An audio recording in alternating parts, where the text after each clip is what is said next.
In the middle of the night during a brutal snowstorm, my husband threw me out of the house with our 6-year-old daughter and my feverish baby boy in my arms. He cursed at me and slammed the door before I could even beg. Snow buried the road. My phone had only 3% left and my wallet was gone. Then a black Lincoln stopped beside us. The man who stepped out was the father I had hated for 18 years. He looked at my children and said, "You can hate me later. Right now, let me save them first." Thank you for being here with me today. Before we begin, I'd love for you to drop a comment. What's the weather like where you are right now? Your comments make this space feel less lonely. A quick note: some details in this story are fictionalized for reflection and storytelling. What matters most is the lesson at its heart. The cold hit me like a physical blow the moment Heath yanked the door open and shoved the duffel bag onto the snow-covered porch. I stood frozen in the doorway, watching my husband's face transform into something I'd never seen before. Not angry, not sad, just empty. Like I'd stopped being human to him somewhere between dinner and midnight. "What is this, Heath?" I held up the crumpled receipt I'd found in his coat pocket while hanging it up. "Don't let her sign later than this week." "What does that mean?" Heath Kendrick, 35. Wearing the gray wool sweater I'd given him last Christmas, stared at the paper in my hand. For half a second, something flickered across his face. Surprise, maybe fear. Then it hardened into something worse. "You're going through my pockets now." His voice dropped to that flat tone I'd started hearing more often in the past 6 months. "You've been paranoid since the baby was born. I can't live like this anymore." "Heath, it's a receipt with handwriting on it. I wasn't—" "Get out." He grabbed the hospital bag I'd packed for Jasper's doctor appointment tomorrow. "Take the children with you." Clover, Kendrick, 6 years old and small for her age, pressed herself against my leg in her thin red winter coat, the one we'd meant to replace before the snow came. She looked up at me with those wide brown eyes that saw everything, understood too much. "Mommy!" I pulled Jasper closer against my chest. Barely 8 months old, burning with fever in my arms, his small face flushed even in the bitter cold pouring through the open door. His breathing had that shallow rasp that had worried me all evening. "Heath, please the children, it's -8 degrees." The door slammed, the lock clicked. I stood on the porch holding my sick baby and my terrified daughter staring at the door of the house we'd lived in for 4 years. The house where I'd brought Jasper home from the hospital. The house where Clover learned to ride her bike in the driveway. The house that had stopped feeling like home months ago, but I'd convinced myself I was imagining it. Snow fell in thick, heavy flakes, the kind that meant the roads would be impassable by morning, the kind that killed people. "Mommy, why won't Daddy let us in?" Clover's voice cracked. I shifted Jasper to one arm and checked my coat pockets for my phone. 3% battery. I reached for my wallet. Gone. I checked again. Both pockets, the duffel bag, everywhere. My wallet wasn't there. I tried to remember when had I last seen it this afternoon. Heath had asked to borrow it, said he needed to check our insurance cards before Jasper's appointment. I'd handed it over without thinking. That was 6 hours ago. My hands started shaking and it wasn't from the cold. He took my wallet this afternoon. Asked for it specifically. Casual. Normal. Like he wasn't planning to throw me out into a blizzard at midnight with no money, no identification, no way to rent a hotel room or buy gas or... How long does it take for a marriage to become unrecognizable? Is it years of small betrayals? Or just one winter night when you realize the man you trusted has been planning this moment for hours while you made dinner and gave your children baths and believed you were safe? Through the window, I could see Heath standing in the living room, not moving, not calling the police or packing his own bag or doing anything a person having a breakdown would do, just standing there, watching, waiting to see what I would do. "We're going to walk to the main road, baby," I told Clover, trying to keep my voice steady. "Can you be brave for me?" "Mommy, I'm cold." "I know, we'll find help soon." I started walking.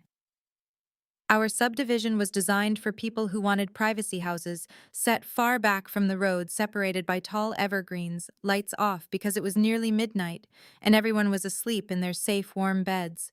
The snow was 15 centimeters deep already and still falling. No streetlights out here, no one to see us. "Just a little further, Clover. Stay close to Mommy." "My feet hurt," she sobbed. Jasper's breathing changed. shallower, more labored. I pressed my hand to his forehead hotter than before. How high could a fever go before? I stopped thinking about myself entirely in that moment. My body became just a machine meant to keep two small lives warm. Nothing else mattered. Not my wet feet or my frozen hands or the fact that my phone was dying and I had no idea where we were going. Shh, Jasper, shh, Mommy's got you. He trembled in my arms but didn't cry. Too weak. Too sick.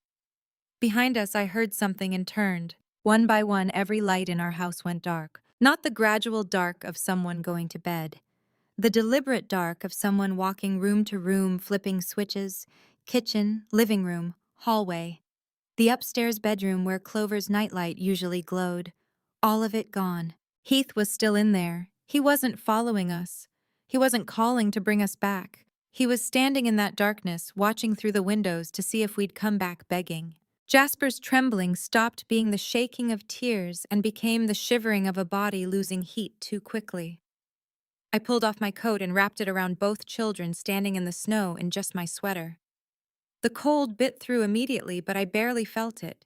Clover, hold your brother. Help Mommy keep him warm. She pressed against Jasper, her small arms trying to wrap around both of us. Then headlights cut through the snow ahead, slowing. The driver's door opened before the vehicle fully stopped.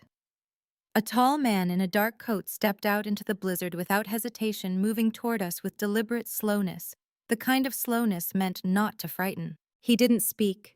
He pulled off his coat and wrapped it around Clover's shaking shoulders before I could protest. Only then, when the headlights caught his face at an angle, did I recognize him. Hugh Stewart, 53 years old, moving with the careful precision of someone who'd spent 15 years in prison learning that sudden gestures could be mistaken for threats.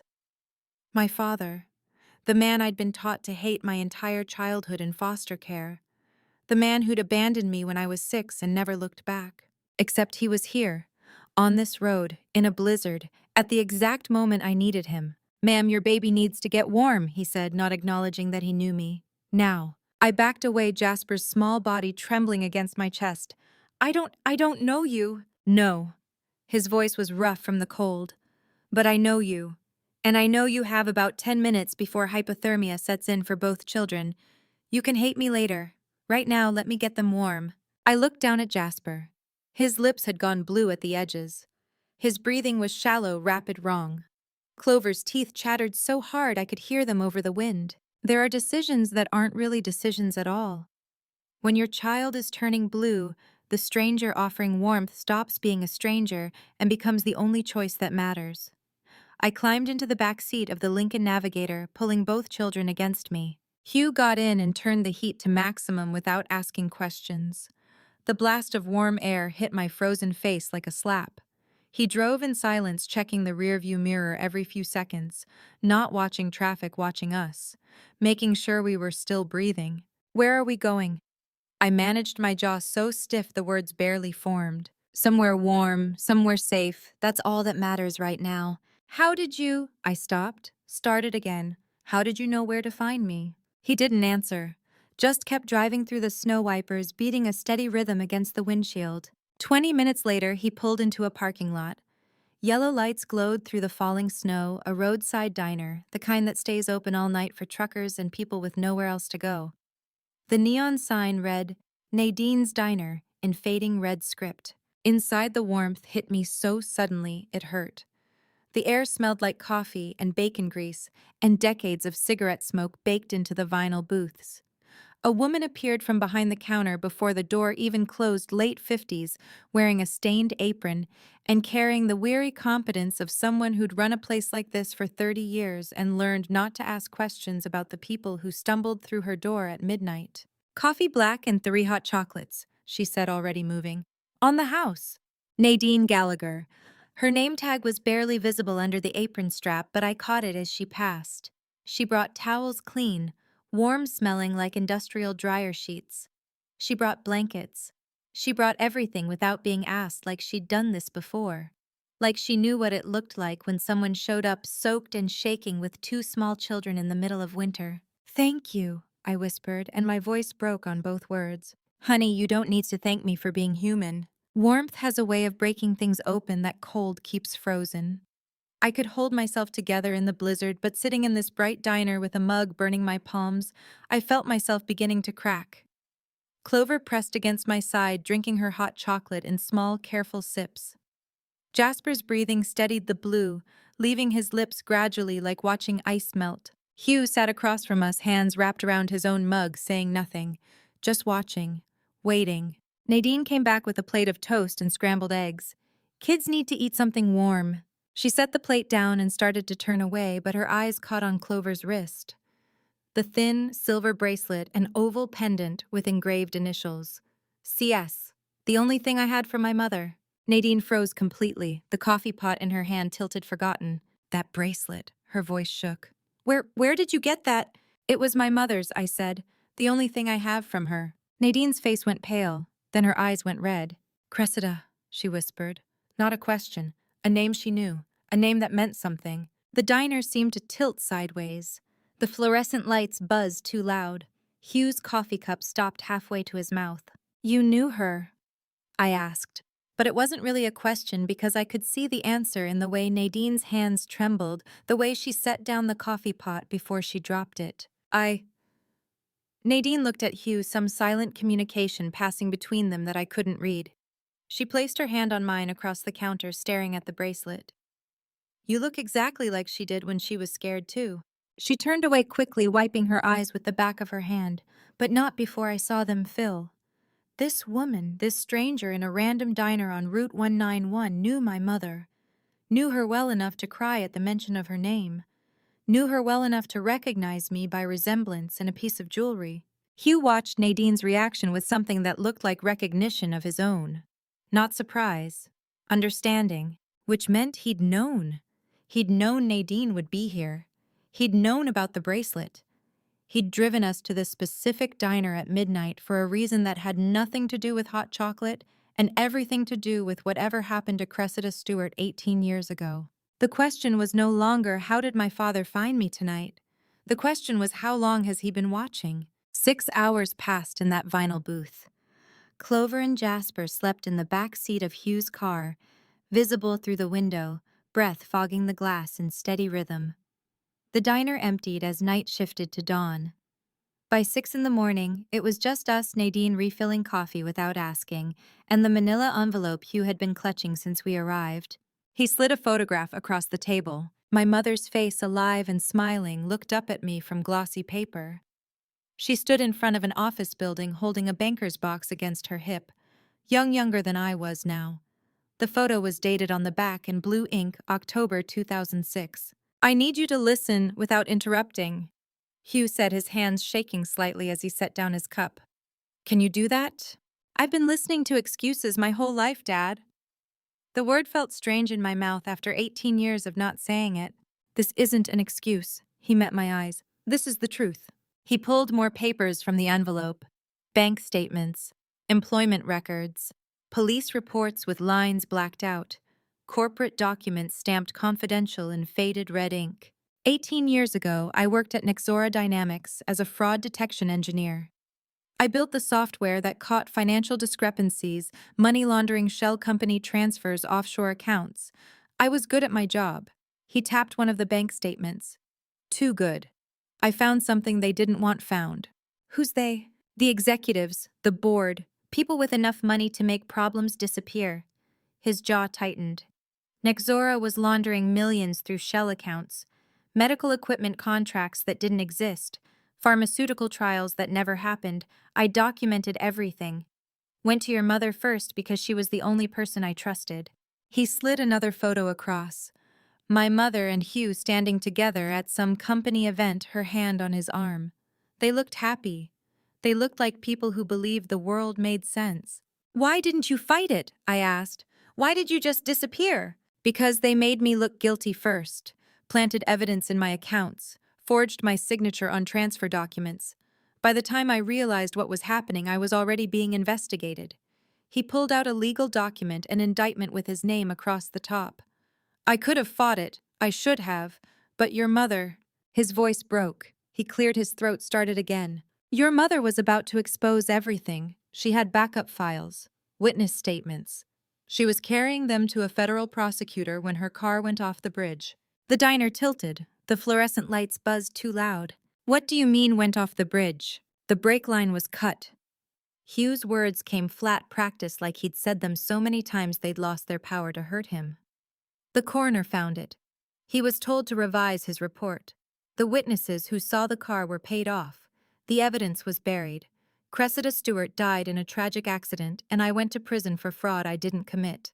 How many lies can fit in a single photograph? I looked at my mother's smiling face holding evidence that would kill her.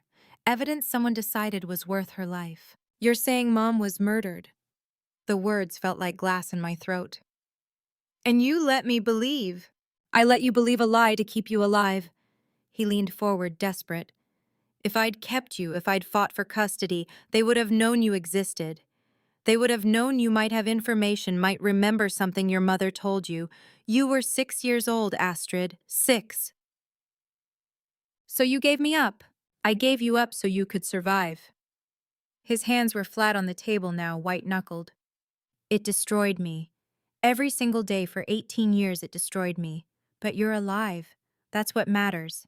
I thought I was unwanted. I thought you didn't—" I couldn't finish the sentence. "I watched you from a distance.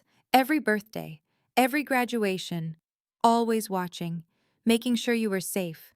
Making sure they didn't find you." The anger hit so fast it stole my breath. "You watched me. You watched me age out of foster care at 18. You watched me struggle through community college working 3 jobs.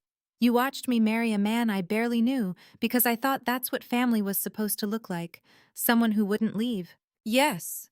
He didn't flinch. "I watched all of it, and I hated myself for it. But if I'd come back, if I'd contacted you, they would have known. They would have killed you the way they killed your mother." Nadine appeared with fresh coffee. Her eyes were red-rimmed. She'd been listening from behind the counter. She set down the mugs and disappeared again without a word. My coffee had gone cold, but I didn't notice. I was staring at the photograph of my mother alive and smiling, about to die for telling the truth. "Why now?" I finally asked. "Why show up last night? Why not stay hidden?" "Because they found out I'm alive. I've been careful for 18 years, but I made a mistake 3 months ago. Used my real name at a hospital when I thought I was dying. They traced it, and then they traced you." He pulled out one more document, a photograph recent taken with a telephoto lens. Me and Clover and Jasper outside our house. Our address visible on the mailbox. "They know about you, about the kids. That's why we're running." "How long have we got?" "Days." His voice dropped to barely a whisper. "Maybe less." I looked at the evidence spread across the table. Bank records, death certificates, photographs of a life I never knew existed. Documents that proved my mother died because she tried to do the right thing. That proved my father gave me up to keep me alive. That proved everything I'd believed about my childhood was a lie constructed to protect me from people who killed without hesitation. "I was framed," Hugh said quietly. I'd heard that line 1,000 times from 1,000 desperate people. But this time, looking at his haunted eyes and the evidence spread across the table, I wanted to believe it. I needed to believe it. Believing and trusting are different things.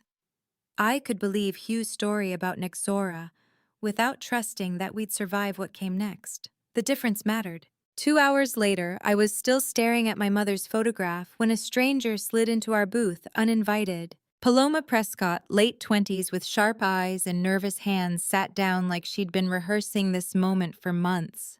She looked directly at me, ignoring Hugh entirely. "I know who sent him to you last night," she whispered. The diner noise seemed to cut out. I became hyper-aware of every detail, the coffee stain on her sleeve, the way her knee bounced under the table. The phone clutched in her left hand like a weapon. "Who the hell are you?" I asked. Hugh's entire body went rigid beside me. His hand moved toward the inside pocket of his coat, where I realized he'd been carrying something heavy this whole time. "Someone who wants to help before it's too late." Paloma pulled a napkin from the dispenser and scribbled a phone number with shaking hands. "I know why your mother really died. I know what they're planning for you. Call me when you're ready for the truth." She stood up and walked out before either of us could respond.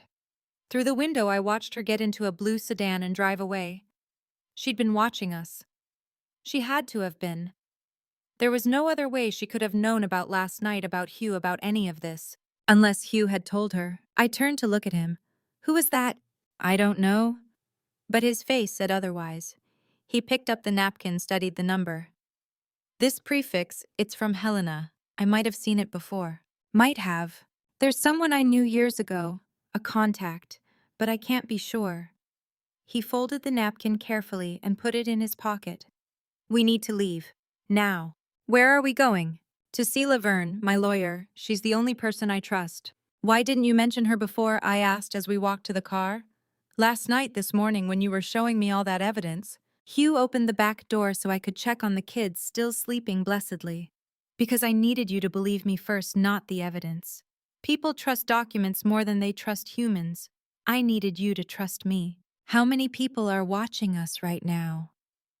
The question lodged itself in my mind as Hugh drove through Bozeman toward downtown. Every car behind us could be following. Every pedestrian could be surveillance. Paloma Prescott had proven that we weren't invisible. Someone was tracking our movements with enough precision to approach us at a diner at exactly 8 in the morning. Laverne Whitfield's office occupied the third floor of a brick building that smelled like old wood and lemon polish. 60-something silver hair pulled back in a neat bun, she opened the door before Hugh could knock. Hugh. She embraced him like he'd returned from war, which I supposed he had. Come in, both of you. Her corner office had windows overlooking Main Street and walls lined with law books that looked actually read, not decorative. She'd already laid out 3 banker's boxes on the conference table, each labeled in precise handwriting. Nexora. Evidence, Nexora. Financials. Nexora. Witness statements. I've been waiting 18 years for you to come back, Laverne said, gesturing to the boxes. Everything's ready. Why keep all this? I asked. The question came out harder than I'd intended. Why wait? Laverne looked at me with something like pity. Because justice delayed isn't justice denied. Not if someone's still fighting. Your father never stopped fighting. I wasn't going to either. She opened the first box.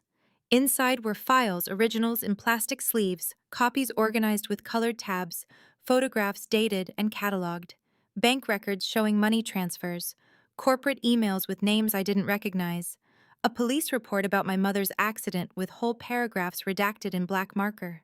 This is everything we need, Hugh said, his voice thick. Everything Cressida was trying to get to the prosecutor. And more. Laverne pulled out another folder. I've spent 18 years building this case, Hugh. I know every shell company, every forged signature, every person who was paid to look the other way. We can file Monday morning. I'll have you exonerated by New Year. It was too perfect. The thought came unbidden but insistent. Too organized, too complete, too convenient that everything we needed was sitting in boxes waiting for us. My instinct screamed danger, but his hope was so fragile I couldn't bring myself to shatter it. He was looking at those files like they were proof that the last 18 years of hell meant something, that Cressida's death hadn't been for nothing. And Astrid, Hugh asked, the children, they'll be safe. I'm filing for protective custody orders, restraining orders against Nexora executives. I'll make sure. Can you make sure of anything? The words escaped before I could stop them. If they killed my mother, if they framed Hugh, if they've been watching us, what makes you think filing paperwork will stop them? Laverne's expression didn't change. Because this time we have proof. This time we go public before they can bury it. This time we win. She extended her hand to Hugh. He took it. Her grip was warm and firm, the handshake of someone sealing an important deal. Then Hugh reached for my hand and squeezed it, his grip trembling with hope or fear, or both. The gesture broke something open in my chest. After 18 years of believing I'd been abandoned here was my father reaching out, choosing to trust me with his fight, asking me to trust him back. But Paloma's napkin was still in Hugh's pocket. The photograph of us outside our house was still in the manila envelope, and Laverne's perfect boxes of perfect evidence sat on the table like a trap waiting to close. Hugh was choosing to trust someone for the first time in 18 years, and I couldn't shake the feeling that trust would destroy us both. Hugh trusted Laverne. I didn't. But I couldn't articulate why without sounding paranoid, so I stayed quiet as we drove to his guest house, a small rental on the edge of town where he'd been living since getting out 3 years ago. That afternoon, while the kids napped in the bedroom and Hugh made calls to people whose names I didn't recognize, my phone screen lit up. 14 missed calls, all from Heath. I picked it up with hands that had stopped shaking and started going numb. The messages loaded, one by one, each notification another tightening noose. Where are you? This is embarrassing. Come home. You're making a scene. The neighbors are asking questions. I scrolled further. Don't be stupid. You're overreacting. Calm down. Not once, not in 14 calls and 23 text messages did he ask if the children were safe. Not once did he ask if Jasper's fever had broken. Not once did he acknowledge that he'd thrown us out into a blizzard at midnight in sub-zero temperatures. Every message was about him, his embarrassment, his reputation, his need for me to stop making this difficult. You always do this. Create drama out of nothing. I stared at that line. Created drama out of nothing. I'd heard variations of it for 4 years. Every time I questioned a late night at work, every time I asked about our finances, every time I suggested we needed help counseling something to fix what was breaking between us. You're too sensitive. You're imagining things. You're making problems where there aren't any. How long can you ignore a pattern before it becomes a prison? I'd been ignoring this one so long I'd stopped seeing the bars. Your father is a criminal. You're letting him manipulate you. The irony would have been funny if it didn't make me want to throw the phone through the window. I'm the only one who's ever stood by you. That line hit different now. It wasn't love. It was isolation. He'd convinced me I had no one else, that my childhood of abandonment meant I should be grateful he'd stayed. And I'd believed it. I'd believed it for so long that leaving felt like confirming I was unlovable. Fine, stay gone. See how that works out for you. Threat wrapped in permission. The final message sent an hour ago. Not worried. Angry. Not concerned about his family. Concerned about control slipping. I set the phone down and realized my hands were shaking again, but different this time. Not fear. Fury. The knock at the door came just after 7. Hugh answered it, and I heard Nadine's voice from the kitchen, apologetic, nervous, determined. I need to speak with her, please. She came in holding a casserole dish, like armor, the kind of offering that said, I'm sorry, or I need to confess, or both. Her eyes were red-rimmed hands trembling as she set it on the counter. I need to tell you something about your mother. I stood up slowly. How do you know about my mother? Because I worked with her. Nadine's voice barely rose above a whisper. At Nixora. The kitchen went very still. Even the refrigerator's hum seemed to fade. You worked at Nixora, I repeated, making sure I'd heard correctly. I was a junior accountant, 38 years old, fresh out of college. I thought I was so lucky to get hired there. She sat down heavily at the table. Cressida was my supervisor. She taught me everything. She was brilliant, meticulous. She noticed things other people missed. Why didn't you say something this morning at the diner? Because I was terrified. Nadine's eyes filled. I've been terrified for 18 years. When I saw that bracelet, she gestured to my wrist. Your mother gave that to you the week before she died. I was there. She said it was the only thing of her mother's she had left, and she wanted you to have it. My bracelet suddenly felt heavier, a weight I'd carried without knowing its true meaning. I'd worn it every day since foster care because it was the only proof I'd had parents who'd existed before the system swallowed me. Now it was proof of something else, a woman trying to leave her daughter a piece of herself before she disappeared. You recognized me by the bracelet. And your eyes. You have her eyes. Nadine wiped her face with the back of her hand. I recognized Astrid immediately when you walked into my diner. Same eyes, same bracelet Cressida wore every single day at work. I wanted to say something. I've wanted to say something for 18 years, but I saw what they did to her and Her voice broke. I have children too, grandchildren now. I stayed quiet to keep them safe. What did you see? I saw the files. I helped her copy them.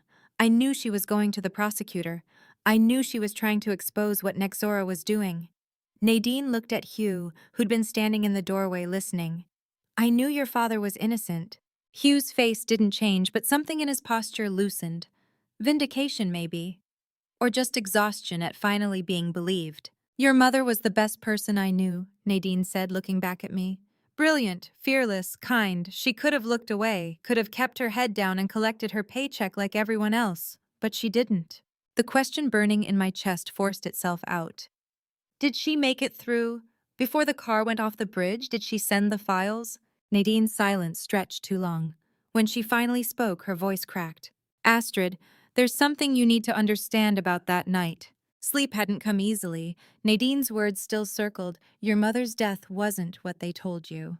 I spread the files across Hugh's dining table as dawn broke through the bay window. The same banker's boxes Laverne had handed us the day before, supposedly 18 years of collected evidence. I was looking for inconsistencies, anything that felt staged. Page 46 was a meeting log from October. Laverne's note about scheduling a contact she called only Dr. Chen. Page 48 covered a November follow-up. Between them should have been October 27th. The morning light catches the clean edge where page 47 should be, not torn cut with precision. My hands shake as I check again. Someone removed this page with a blade, probably a razor, not ripped in haste, excised with surgical care. Morning. Hugh shuffles in wearing yesterday's clothes, coffee mug already in hand. You're up early. Look at this. I hold the file toward him. Page 47 is missing. He barely glances at it. Medical offices lose paperwork all the time. Or maybe it was never there. The page numbers jump from 46 to 48, Hugh. Someone cut it out. See the edge. He sets down his mug harder than necessary. What are you suggesting? I'm not suggesting anything.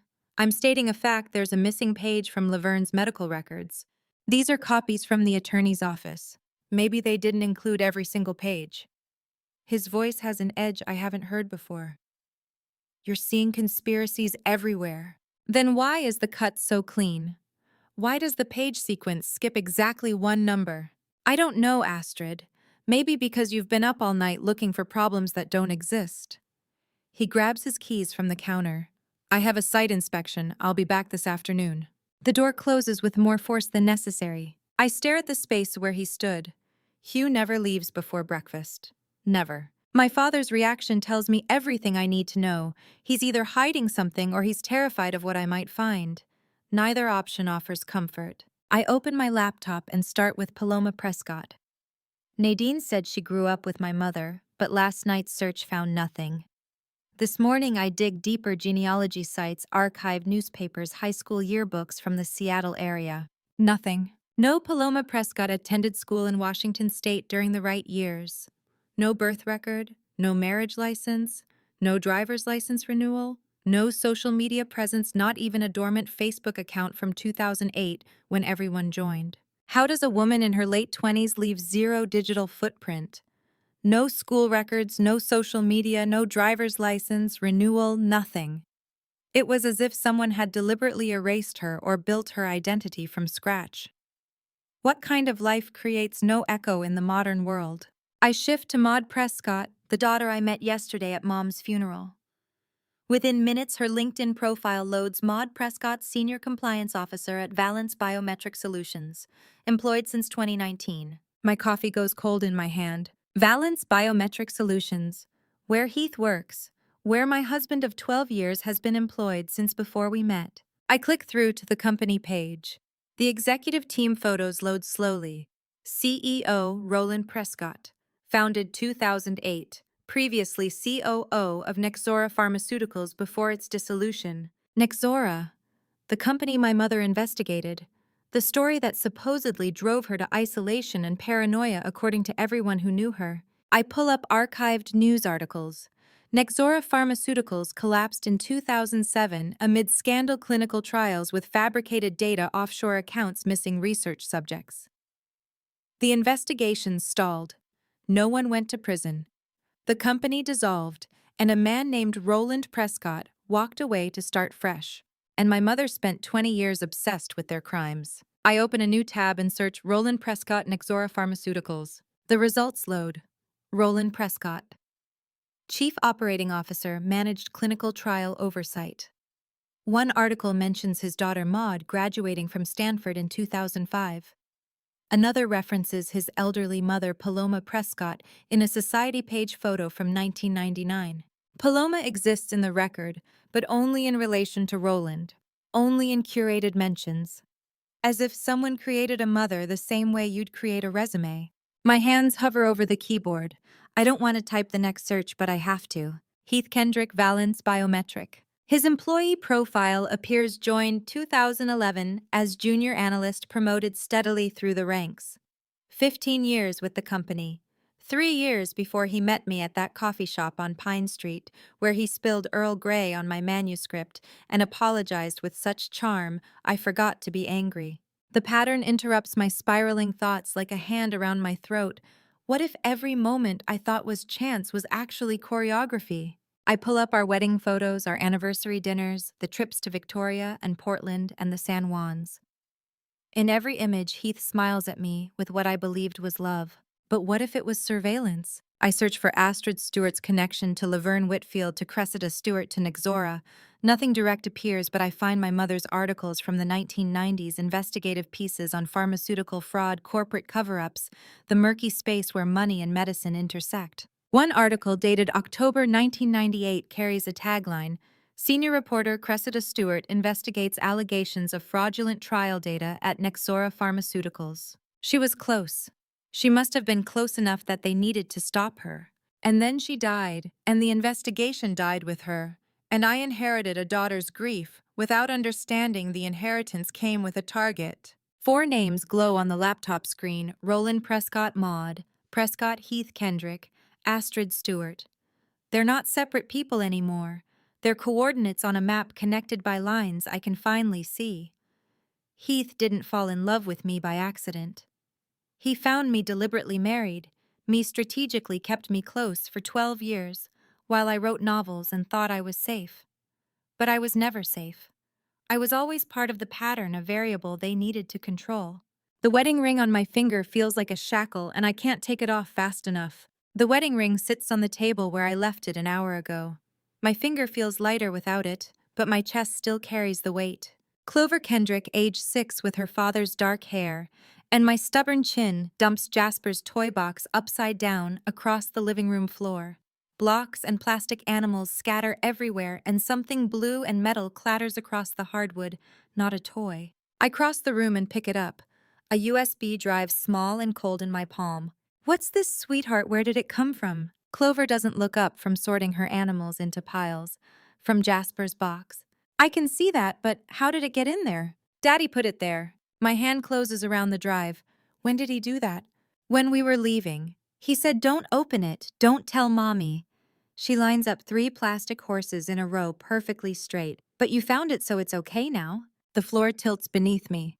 Clover, look at me. When exactly did Daddy put this in the box? She finally meets my eyes, confused by my tone.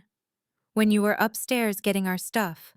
He opened Jasper's box and put it inside and closed it again. Then he said it was a surprise for later. A good surprise. The blizzard night replays in my mind with new clarity. Heath shouting, slamming doors, his face twisted with rage I'd never seen before. Me running upstairs to pack bags for the children while he paced the kitchen. The sounds of cabinets opening and closing, which I'd thought was him looking for whiskey. But he wasn't drinking. He was hiding evidence. And you saw him? Why didn't you tell me? Clover's lower lip trembles. He said it was a good surprise. Was it bad? Are you mad at me? I pull her close, breathing in the apple shampoo smell of her hair. No, baby. You did nothing wrong, nothing at all. But Heath did. He manufactured that fight, drove us out into a blizzard with 2 terrified children, and planted evidence for me to find later, after I'd already run. After I was already isolated at Hugh's house, cut off from my routine and my life. He wanted me to find this. The question is why. I settle Clover in front of the television with her favorite show and carry the USB to the kitchen table. My laptop is still open from this morning's research, the names Roland Prescott and Maud Prescott still visible on the screen. The drive clicks into the port. 3 files appear: Rhodes_trust_transfer .pdf messages _mk.txt timeline.xlsx. My hands shake as I open the first document. Legal letterhead, dense paragraphs of formal language, but the essential facts leap out. Rhodes Trust, control transfer. Current value, $86 million. Transferring party, Astrid Rhodes Stewart. Receiving party, Valence Holdings, LLC. Signature required by December 25th, 2024. Christmas Day, 6 days from now. I read it twice more, but the words don't change. Someone has prepared documents to transfer my entire inheritance to a company owned by Roland Prescott, the man whose pharmaceutical fraud my mother spent 20 years investigating, the man whose daughter works alongside my husband, the man who has apparently been planning this for months, maybe years. The coffee Hugh made this morning sits untouched beside my laptop, gone cold while my world catches fire. I close the PDF and open the text file. Screenshots of messages between two contacts labeled HK and MK, Heath Kendrick and Maud Prescott, Roland's daughter using her father's name at work. HK, the blizzard fight was perfect. She's isolated now. MK, keep her desperate until the 25th. Then present the contract as salvation. HK, she'll sign anything to protect the children. MK, let her despair. Mother with 2 children will sign quickly. HK, timeline accelerated after father resurfaced. MK, Christmas deadline gives legal window before family questions. I read that line again. Let her despair. Not comfort her, not support her. Let her despair until she's broken enough to surrender everything. They weren't just planning to take my money. They were planning to destroy me first, systematically and deliberately, until signing it away felt like the only option left. My hands curl into fists on the table. The betrayal from this morning, learning Heath was surveillance, was devastating. But this is something else entirely. This is reading the manual for your own dismantling, written in the handwriting of the person who promised to love you. I open the third file. An Excel spreadsheet with dates, actions, and expected outcomes arranged in neat columns. The header reads, Rhodes Asset Acquisition Timeline. Step 1, April 2011. Initial contact with target. Establish romantic relationship. Status complete. Step 2, December 2024. Create emotional crisis forcing flight. Suggested methods. Financial threat, physical intimidation, or family emergency. Result. Target will seek father's protection, isolating from support network. Status in progress. Step 3, December 25th, 2024. Present, trust transfer as solution. Frame as protection from manufactured threat. Obtain signature, status pending. The dates swim before my eyes. April 2011. That was when we met. When Heath spilled tea on my manuscript at the coffee shop on Pine Street and apologized so charmingly I forgot to be angry. 14 years ago. How many years of our marriage were real, and how many were just him checking boxes on a plan someone else wrote? I scroll down. More steps. Step 4, secure trust transfer. Step 5, dissolve marriage. Step 6, relocate assets offshore. Each line is clinical, precise. There's a column for contingencies if I don't cooperate. Threaten custody. Leverage father's past. Create financial emergency requiring immediate access to trust. They've thought of everything, except Heath left me the roadmap. I close the laptop and stare at the blue USB drive sitting innocently beside it. Clover said Heath put it in the toy box and told her not to tell me. But he knew a 6-year-old can't keep secrets. He knew she'd mention it eventually, or I'd find it while unpacking. He wanted me to find this. He wanted me to read these messages and see this timeline and understand exactly how trapped I am. Let her despair. I read it 3 times, each word cutting deeper than the last. The blizzard wasn't Heath's rage spiraling out of control. It wasn't even about my father resurfacing. It was step 2 in a plan designed months ago, executed with precision. And if Heath planted the USB deliberately, he wants me to know. Which means step 3 is already in motion. Hugh walks in 20 minutes later, grocery bags in hand, and stops when he sees me at the kitchen table. The USB drive sits beside my laptop like a grenade with the pin pulled. We need to talk, I say. He sets down the bags and sits across from me, hands folded on the table like he's about to confess a murder. And maybe, in a way, he is. I found something, I continue.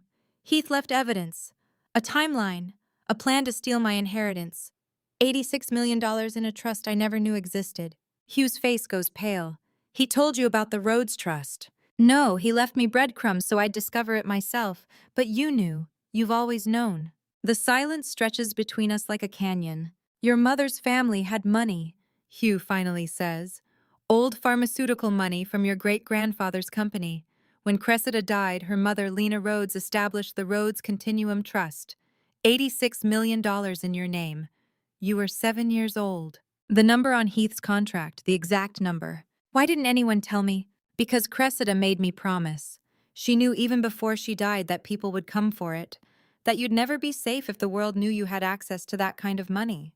But Heath found out anyway. Heath works for the people who've been searching for it since your mother started investigating Nexora. Hugh rubs his face with both hands. The Prescotts. They've been hunting this trust for 25 years. My stomach turns. How is that possible? How do you hide $86 million? Your grandmother was brilliant and paranoid after what happened to Cressida. She built security into the trust that no one could crack. What kind of security? Hugh meets my eyes. It requires your DNA and your voice. Singing a specific lullaby your mother chose before she died. Genetic voice print technology, only you can unlock it, and only by singing Cressida's song. The room tilts. My mother built a fortress and she used my own DNA as the key. I don't remember any lullaby. You will. It's encoded in the trust documents. Your mother believed genetic voice print was unhackable. She was probably right. Even if someone got your DNA, they couldn't replicate the exact vocal patterns, the familial resonance in your voice. You inherited her timbre, her pitch markers. The system analyzes both. I stare at him, trying to process. That's why Hugh wanted me to find the USB. He can't access the trust himself. He needs me to do it willingly. The contract was going to trick me into authorizing the transfer. Exactly. And he needed you desperate enough to sign without reading carefully. The coffee cup in my hand is cold. I set it down before I throw it. You stayed away to protect the money. I stayed away to protect you. Hugh's voice cracks. The money was just the target on your back. If I'd kept custody, stayed in your life, they would have found me, used me to get to you. I thought if I disappeared completely, left no trail, you'd be safer. But they found me anyway. Because you grew up, published books, got famous enough to Google. And Heath was already in position at Valence, watching for Rhodes' descendants to surface. Understanding reshapes the resentment I've carried for 30 years. My father didn't abandon me because he didn't love me. He abandoned me because he loved me enough to become a ghost. And now Heath found it anyway, I whisper. Hugh's phone buzzes on the table. He glances at the screen. It's Laverne. She's been digging into Heath's finances. He puts it on speaker. Hugh, I've got the report. Laverne's voice is crisp, professional. Heath Kendrick owes $420,000. Maxed credit cards, personal loans, online gambling debts, salary advances from Valence. He's been financially desperate for at least 2 years. 2 years. While I was pregnant with Jasper. While we were renovating the kitchen. While he kissed me goodnight and told me everything would be fine. There's more, Laverne continues. 6 months ago, he ran a property title search. Public records in 3 Montana counties. My hands curl into fists so tight my nails dig into my palms. Searching for what? Hugh asks. Under whose name? Lena Rhodes. Multiple property searches, archived deed requests, estate settlement documents. He was looking for anything connected to Cressida's mother. The name lands like a physical blow. That's my grandmother. My mother's mother. I know, Laverne says quietly. I'm sorry, Astrid. 6 months ago. I do the math automatically, the way mothers always know timelines by their children's ages. Jasper was 2 months old. I was learning to breastfeed, healing from delivery, walking the floors at 3 a.m. with a crying infant who wouldn't sleep. I was asking Heath to hold the baby so I could shower. I was trusting him with everything. And he was sitting at his computer hunting for my dead grandmother's property records. How deep does this go? I ask, my voice steady despite the rage building in my chest. If he's been planning this for at least 6 months. Longer, Hugh interrupts. The debt timeline suggests he's been in financial trouble since before Jasper was born. Maybe since before you were pregnant. This didn't start 6 months ago, Astrid. That's just when he shifted from long-game surveillance to active research. The blizzard wasn't the beginning. It was the end game. I think about Heath holding Jasper in the hospital, tears in his eyes, telling me our son was perfect. I think about him singing off-key lullabies at 2 a.m. when I was too exhausted to stand. I think about him promising over and over that we were a team, that we'd figure out parenthood together, and the entire time he was preparing to destroy me. The timeline on that USB, I say slowly. It has more steps after the trust transfer. Step 4, secure trust transfer. Step 5, dissolve marriage. He was always going to leave, Hugh says, once he got what he needed. Laverne's voice comes through the speaker, careful. Astrid, if he's been researching the trust for 6 months, he might have found something else. Other security measures, other vulnerabilities. You need to assume he knows more than you do. 6 months ago. When Jasper was 2 months old, when my body was still healing, when I was learning how to mother and trust and survive on no sleep. Heath was looking up my grandmother, hunting for the Rhodes Continuum Trust, planning my systematic destruction. And if he's been preparing for at least 6 months, what else has he already set in motion? The memory surfaces like a knife, Heath holding Jasper, kissing his tiny forehead, saying, "I'll handle the doctor, you rest." I'm sitting at Hugh's kitchen table when it hits me. 4 months ago, August, Jasper was 4 months old, colicky, and refusing to sleep more than 90 minutes at a stretch. I was walking through those weeks like a zombie, surviving on coffee and fear that I was doing everything wrong. And Heath volunteered to take Jasper to the pediatrician, alone. "You need rest," he'd said, already strapping the car seat into his sedan. "I can handle a simple checkup." Are you sure he gets fussy with strangers? I'm his father, trust me. I trusted him. I went back to bed and slept for 3 hours straight, the first uninterrupted rest I'd had in weeks. When Heath returned, he showed me the paperwork, weighed up height, good developmental milestones on track. Everything's fine. He did it 3 times, 3 separate appointments in 2 months, always insisting I stay home, always returning with reports that said our son was perfect. I thought it was love. I thought I'd married a man who saw me drowning and threw me a lifeline. "Hugh," I say now, my voice distant in my own ears. "Heath took Jasper to the doctor 3 times, alone, in August and September." Hugh looks up from his coffee. "For what?" "Routine checkups," he said, but Jasper was healthy. There was no reason for 3 appointments in 2 months. Understanding crosses Hugh's face like a shadow. He needed DNA samples.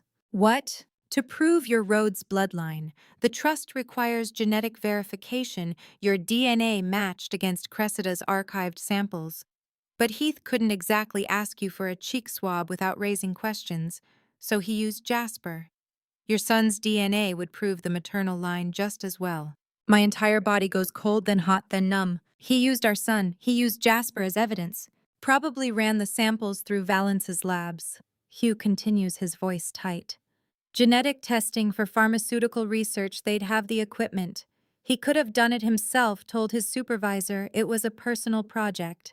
I remember Heath coming home those evenings, kissing my forehead, saying, "Jasper was so good for the doctor. Didn't cry once." I remember feeling grateful, feeling like maybe I'd gotten lucky after all, marrying someone who showed up when things got hard. Every moment I thought was love was just him gathering ammunition. "We need more than the USB evidence," Hugh says after a long silence. "If Heath's been planning this for months, we need to understand what they're really after, why they've spent 25 years hunting this trust." "What are you suggesting?" He hesitates. "There's someone we should talk to, Hazel Oakley. She was the emergency room nurse on duty the night Cressida died. Nadine gave me her address years ago, but I never had the courage to ask her what she saw." "Why not?" "Because I was afraid of what she'd tell me." We drive in silence. Hazel lives in a small apartment complex on the east side of Bozeman, the kind of building where rent is cheap and neighbors mind their own business. Hugh parks in front of Unit 2B and sits with his hands on the wheel. "She might not talk to us," he says. "Then we'll figure out something else, but we have to try." The door opens before we knock.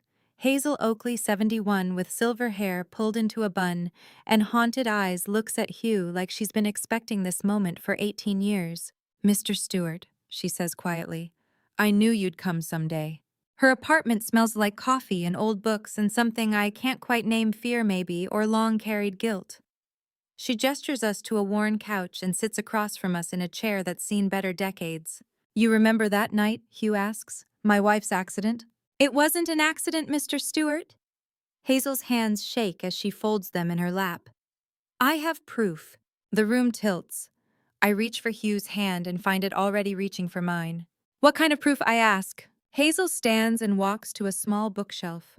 She pulls down a worn Bible and from between the pages extracts a yellowed piece of paper folded and refolded so many times the creases are nearly transparent. This is the original blood panel from that night, before they revised it. She unfolds it on the coffee table between us.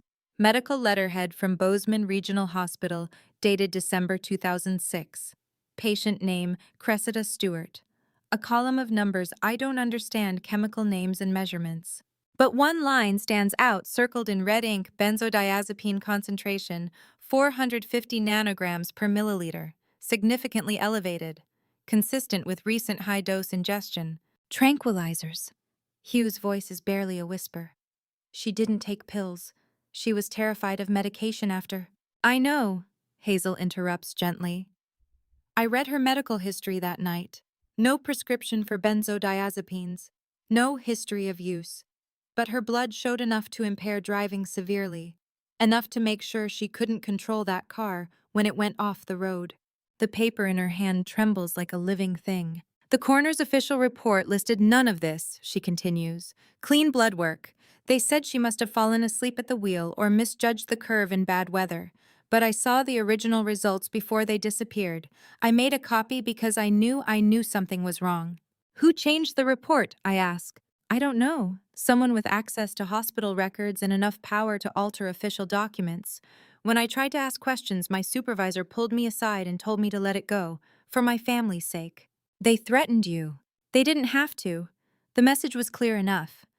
Hazel pushes the paper across the table toward us with trembling hands. I've kept this 18 years. Every night I think, what if I tell? But I have children too. Grandchildren. Her voice cracks. They told me if I ever spoke about this, my family would have an accident too. The yellowed lab report sits between us like a confession. Someone drugged my mother with enough tranquilizers to guarantee she couldn't survive that drive. Someone made sure the evidence disappeared. Someone killed Cressida Stewart and called it an accident, and for 18 years they've kept witnesses silent through fear. And now they've sent Heath Kendrick to finish what they started, to take everything Cressida died protecting. I photograph Hazel's blood panel with my phone hand steady, despite the rage burning through my veins. Hugh drives us back toward town in silence, but I'm not going home. I need Jasper's medical records from those appointments Heath took alone. I need documentation of every lie. Bozeman Hospital smells like antiseptic and fear. The pediatric records office is on the 3rd floor, but I don't make it to the elevator. A nurse steps into my path with the kind of purpose that stops hearts. We need to talk about your mother. I freeze. The corridor tilts. She's 40-something, with tired eyes and a NICU nurse's badge that reads, Celeste Travers, and she's looking at me like she's been rehearsing this moment for 18 years. Excuse me, I need to. Astrid Stewart, daughter of Cressida Rhodes. You look just like her. Her voice drops to barely a whisper. I know who you are. I've been waiting for you. My hand finds the wall for balance. How do you know my mother's name? She glances down the corridor, then grabs my elbow and pulls me toward a supply room. The door clicks shut behind us. The smell of latex gloves and sterile gauze fills the small space. My name tag says Celeste Travers, but that's not who I was 18 years ago. Her hands shake as she speaks. My real name was Celeste Monroe. I worked for your mother. The room feels smaller suddenly. At Nexora, you were there when they killed her. Yes, I saw everything. She leans against the supply shelves like her legs might give out. Not the actual murder, they were too smart for that. But I saw the pattern, the threats escalating, the break-in at her office, the anonymous letters telling her to stop investigating. And then suddenly she's dead in a car accident and the investigation into Nexora dissolves within weeks. Why didn't you come forward? Because I wanted to live. Her voice cracks. I had a daughter, 5 years old. When Cressida died, I got a message, keep quiet or your daughter goes next. So I changed my name, moved across 3 states, became invisible, spent 18 years looking over my shoulder. How many people has Cressida left behind to carry pieces of her truth? How many witnesses did they terrify into silence scattered across the country like shrapnel from an explosion? Why are you telling me this now? Because I requested transfer to Bozeman Hospital 2 years ago, when I learned you lived here. The words land like stones in still water ripples spreading outward. You've been watching me for 2 years. Not watching, waiting. Celeste's eyes are fierce despite the fear in them. I knew they'd come for the trust eventually. I knew they'd send someone to get close to you. And when your husband started bringing your baby boy for appointments, he didn't need 3 times in 2 months, always asking to handle the blood draws himself. I knew they'd made their move. My stomach drops. You saw Heath here. I saw him collecting DNA samples. I recognized the pattern from Nexora, the way they gather evidence, build files, prepare for acquisition. Your mother taught me to spot predators. Why didn't you warn me? Because I didn't have proof. Just suspicion. And I couldn't risk revealing myself based on instinct alone. She pulls a folded paper from her scrubs pocket. But yesterday I accessed your son's records. The blood work Heath requested went to Valence Biometric for research purposes. That's when I knew I had to find you. She hands me the printout. Laboratory requisition forms signed by Heath Kendrick, authorizing genetic analysis. Everything Hugh suspected documented in black and white. The trust, I say slowly. You know about the Rhodes Continuum Trust. I helped your mother design the security. Celeste's voice steadies with purpose. Voice authentication using a lullaby. Genetic voice print analysis, not just the words, but the familial vocal patterns you inherited from her. The timbre, the pitch markers, the resonance that comes from shared DNA. The supply room feels airless. A lullaby. I was 6 when she died. She sang it to you every night. She believed you'd remember when it mattered. Celeste's hands twist together. The trust requires your DNA and your voice singing that specific song. It's the most sophisticated security system I've ever seen. Unhackable, untraceable, impossible to fake. But I don't remember any lullaby. The hope in Celeste's face flickers. Nothing, not even fragments. I search my memory for bedtimes at age 6. I remember my mother's face, her hands tucking blankets around me, her voice saying goodnight. But the melody, that's locked behind 18 years of foster care and group homes, behind years of forcing myself not to think about what I'd lost. I remember her reading to me. I remember her sitting on the edge of my bed.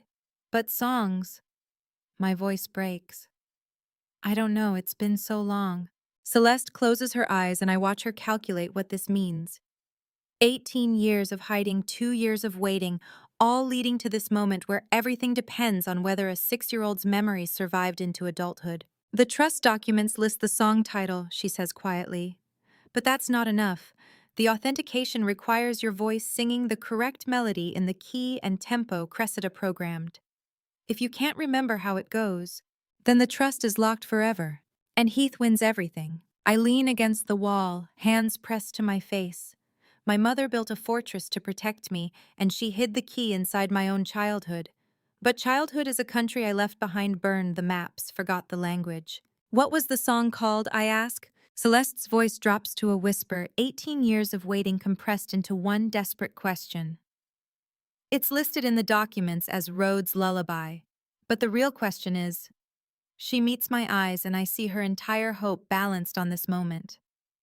Do you still remember the song she used to sing before you went to sleep? I close my eyes, reaching for a memory 18 years buried. My mother's voice soft in the darkness. Her hand smoothing my hair. The feeling of being loved and safe and certain the world was good. But the melody, the actual notes, that's somewhere deeper than memory if it exists at all. I sit frozen in the hospital parking lot, Celeste beside me in the passenger seat, her words echoing in the December cold. The trust won't open without a song I can't remember. Everything, my children's safety, my mother's legacy, 18 years of waiting locked behind a melody buried in childhood. The technology, Celeste says carefully, watching my face. I need you to understand how sophisticated it is. Nexora developed DNA inherited voice print analysis for pharmaceutical patents. Your mother embedded it into the lullaby she sang from your infancy. The system analyzes genetic voice characteristics, pitch patterns inherited from parent to child, timbre, resonance, things you can't fake. My hands grip the steering wheel. So even if someone recorded my mother singing, it would fail. The system requires your DNA-specific vocal signature singing her melody. Both elements together. It's brilliant and impossible in equal measure. How does it work? I mean, practically. Where do I go? The trust terminal is at First Montana Bank in Billings. Private vault room biometric scanner vocal interface. You place your hand on the scanner for DNA verification, then sing the lullaby into the microphone. If both match, if your genetics and your voice align with what Cressida programmed 18 years ago, the trust transfers to your control. The December sun glints off windshields across the parking lot. Normal people doing normal things, visiting sick relatives, picking up prescriptions, living lives that don't require singing childhood songs to unlock inheritances worth millions. And if I can't remember the melody, Celeste's silence is answer enough. Then, you have 3 attempts. After that, the trust seals forever. The system interprets repeated failures as hostile access attempts and initiates permanent lockdown. 3 attempts to remember something from when I was 6 years old. 3 chances to sing with exact pitch and precise rhythm, or lose everything my mother died protecting. Your mother believed maternal memory runs deeper than conscious recall, Celeste adds softly. She thought if you needed the song it would surface, that love leaves impressions trauma can't fully erase. How do you sing a song you can't remember to save children from a conspiracy you didn't know existed? I drive Celeste back to the hospital and sit in my car until the sky darkens. Then I call Hugh and tell him we're paying Laverne a visit in the morning. No appointment, no warning. Some conversations work better as ambushes. Friday morning arrives cold and clear. Hugh picks me up at 7 and we drive to Laverne's office in silence. The building is old brick, the kind that houses small practices and solo operations. Her name is on the 3rd floor directory, Whitfield Investigations established 1998. She answers the door herself, coffee mug in hand, surprise flickering across her face. We need to talk, I say, walking past her into the office before she can object. The space smells like old paper and burnt coffee. Case files line every wall, photographs pinned to corkboards, the accumulated evidence of decades solving other people's problems. Page 47, I say without preamble. The one listing external partners on Cressida's investigation. Where is it? Laverne sets down her mug too carefully. I don't know what you... Don't lie, not after 18 years. Where is it? Her silence stretches too long, confirms everything. Hugh steps forward and places a manila folder on her desk. I spent the last 3 days pulling financial records. Yours specifically. Laverne's face goes pale. 18 years ago. Hugh continues, his voice deadly calm. $380,000 deposited into your personal account from Prescott Holdings, LLC. Same week I was arrested. Same week Cressida's files went missing. Same week page 47 disappeared from the evidence you collected. How did you... I've had 18 years to dig, Laverne. 15 in prison with nothing but time, 3 more knowing you'd lied to my face at Mom's funeral. Hugh's voice doesn't rise, but the rage underneath could cut steel. What did you give Roland Prescott for $380,000? Laverne sinks into her desk chair like her legs won't hold her anymore. The morning light through the window shows every line on her 62-year-old face. Every year she's carried this secret. They threatened my family, she whispers. So you took their money and let my father rot in prison, I say. Her hands shake as she folds them on the desk. You don't understand what they're capable of. Cressida died. Your father was going to prison no matter what I did. The evidence against him was airtight. They made sure of that. But my children, my daughters, were 12 and 14. They sent photos of them walking home from school, photos of them sleeping in their beds. Page 47 would have proved Hugh was framed, I say quietly. It listed the external partners, didn't it? The people Cressida was investigating. Roland Prescott's name was on that page. Laverne closes her eyes. And you removed it. You sold that page for $380,000 and let an innocent man lose 15 years of his life. I have a family, she says, and it sounds like she's been practicing this defense for 18 years. Children, what would you have done? Hugh's jaw tightens so hard I hear his teeth grind. I lean forward, hands flat on Laverne's desk. My father had a family too. A 7-year-old daughter who spent the next 15 years in foster care believing he'd abandoned her. A wife who died thinking he'd betrayed her. He had a family, Laverne.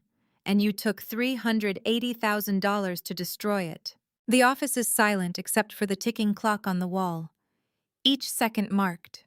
Each second Hugh spent in prison while Laverne built her business with blood money. I have a family, Laverne repeats, but the words sound hollow now. I look at this 62-year-old woman sitting in her office full of case files, full of people she's helped over the years with the money Roland Prescott paid her, full of the career she built on my father's stolen life. My father had a family too, I say, voice ice. He served 15 years.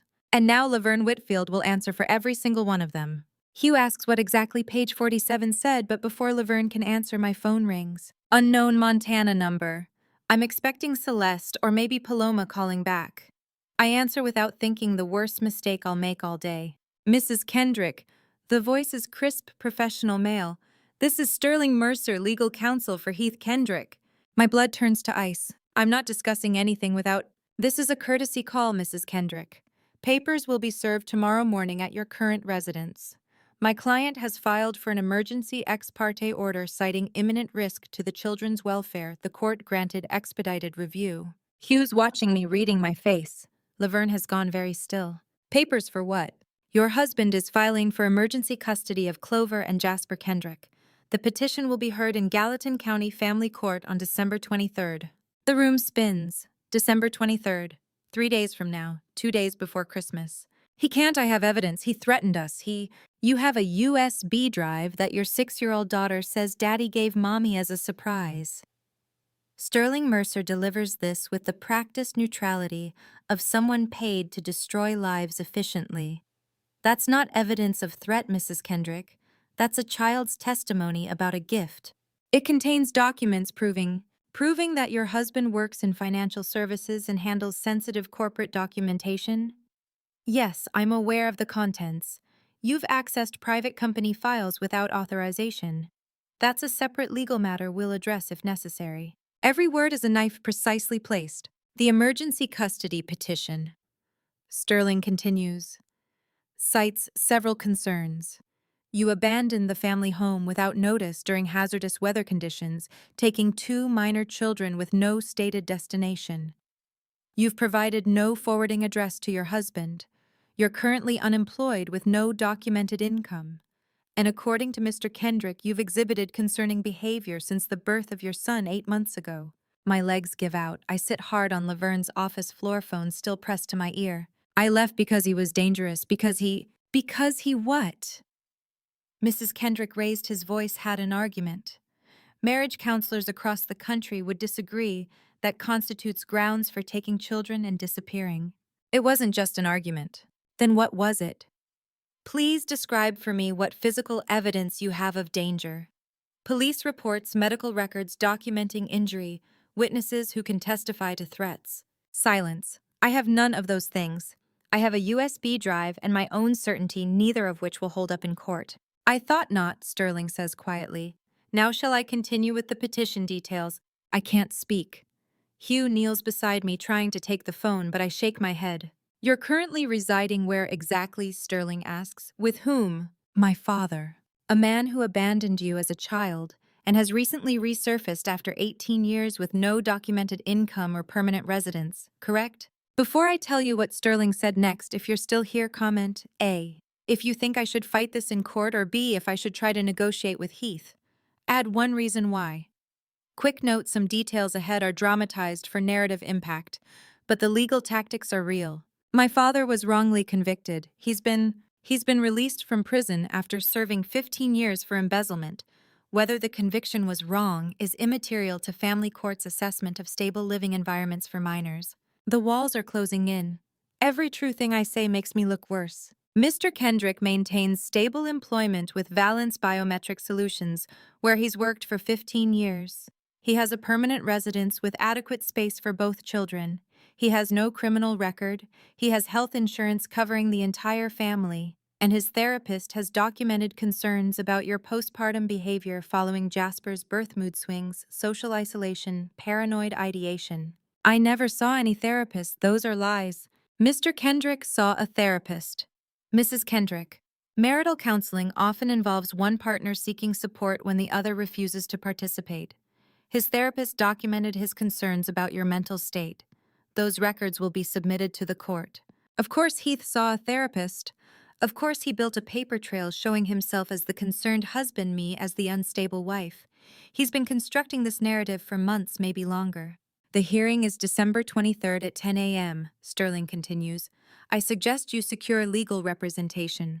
Given your current financial situation, you may qualify for a court-appointed attorney, though I should warn you that emergency custody hearings move quickly. You'll have limited time to mount a defense.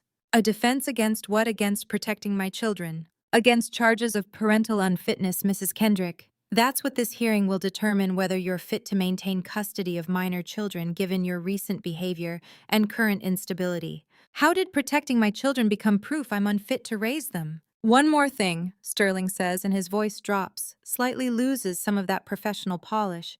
Mr. Kendrick wants you to know he's not trying to hurt you. He's trying to help. If you're struggling with postpartum depression or anxiety, he wants you to get treatment. He's willing to discuss supervised visitation while you stabilize. This doesn't have to be adversarial. The false kindness is worse than the legal threats. He wants me to sign the trust transfer, I say flatly. That's what this is really about. I have no knowledge of any trust, Mrs. Kendrick. My client's sole concern is the welfare of his children. The hearing is December 23rd. I recommend you appear with counsel.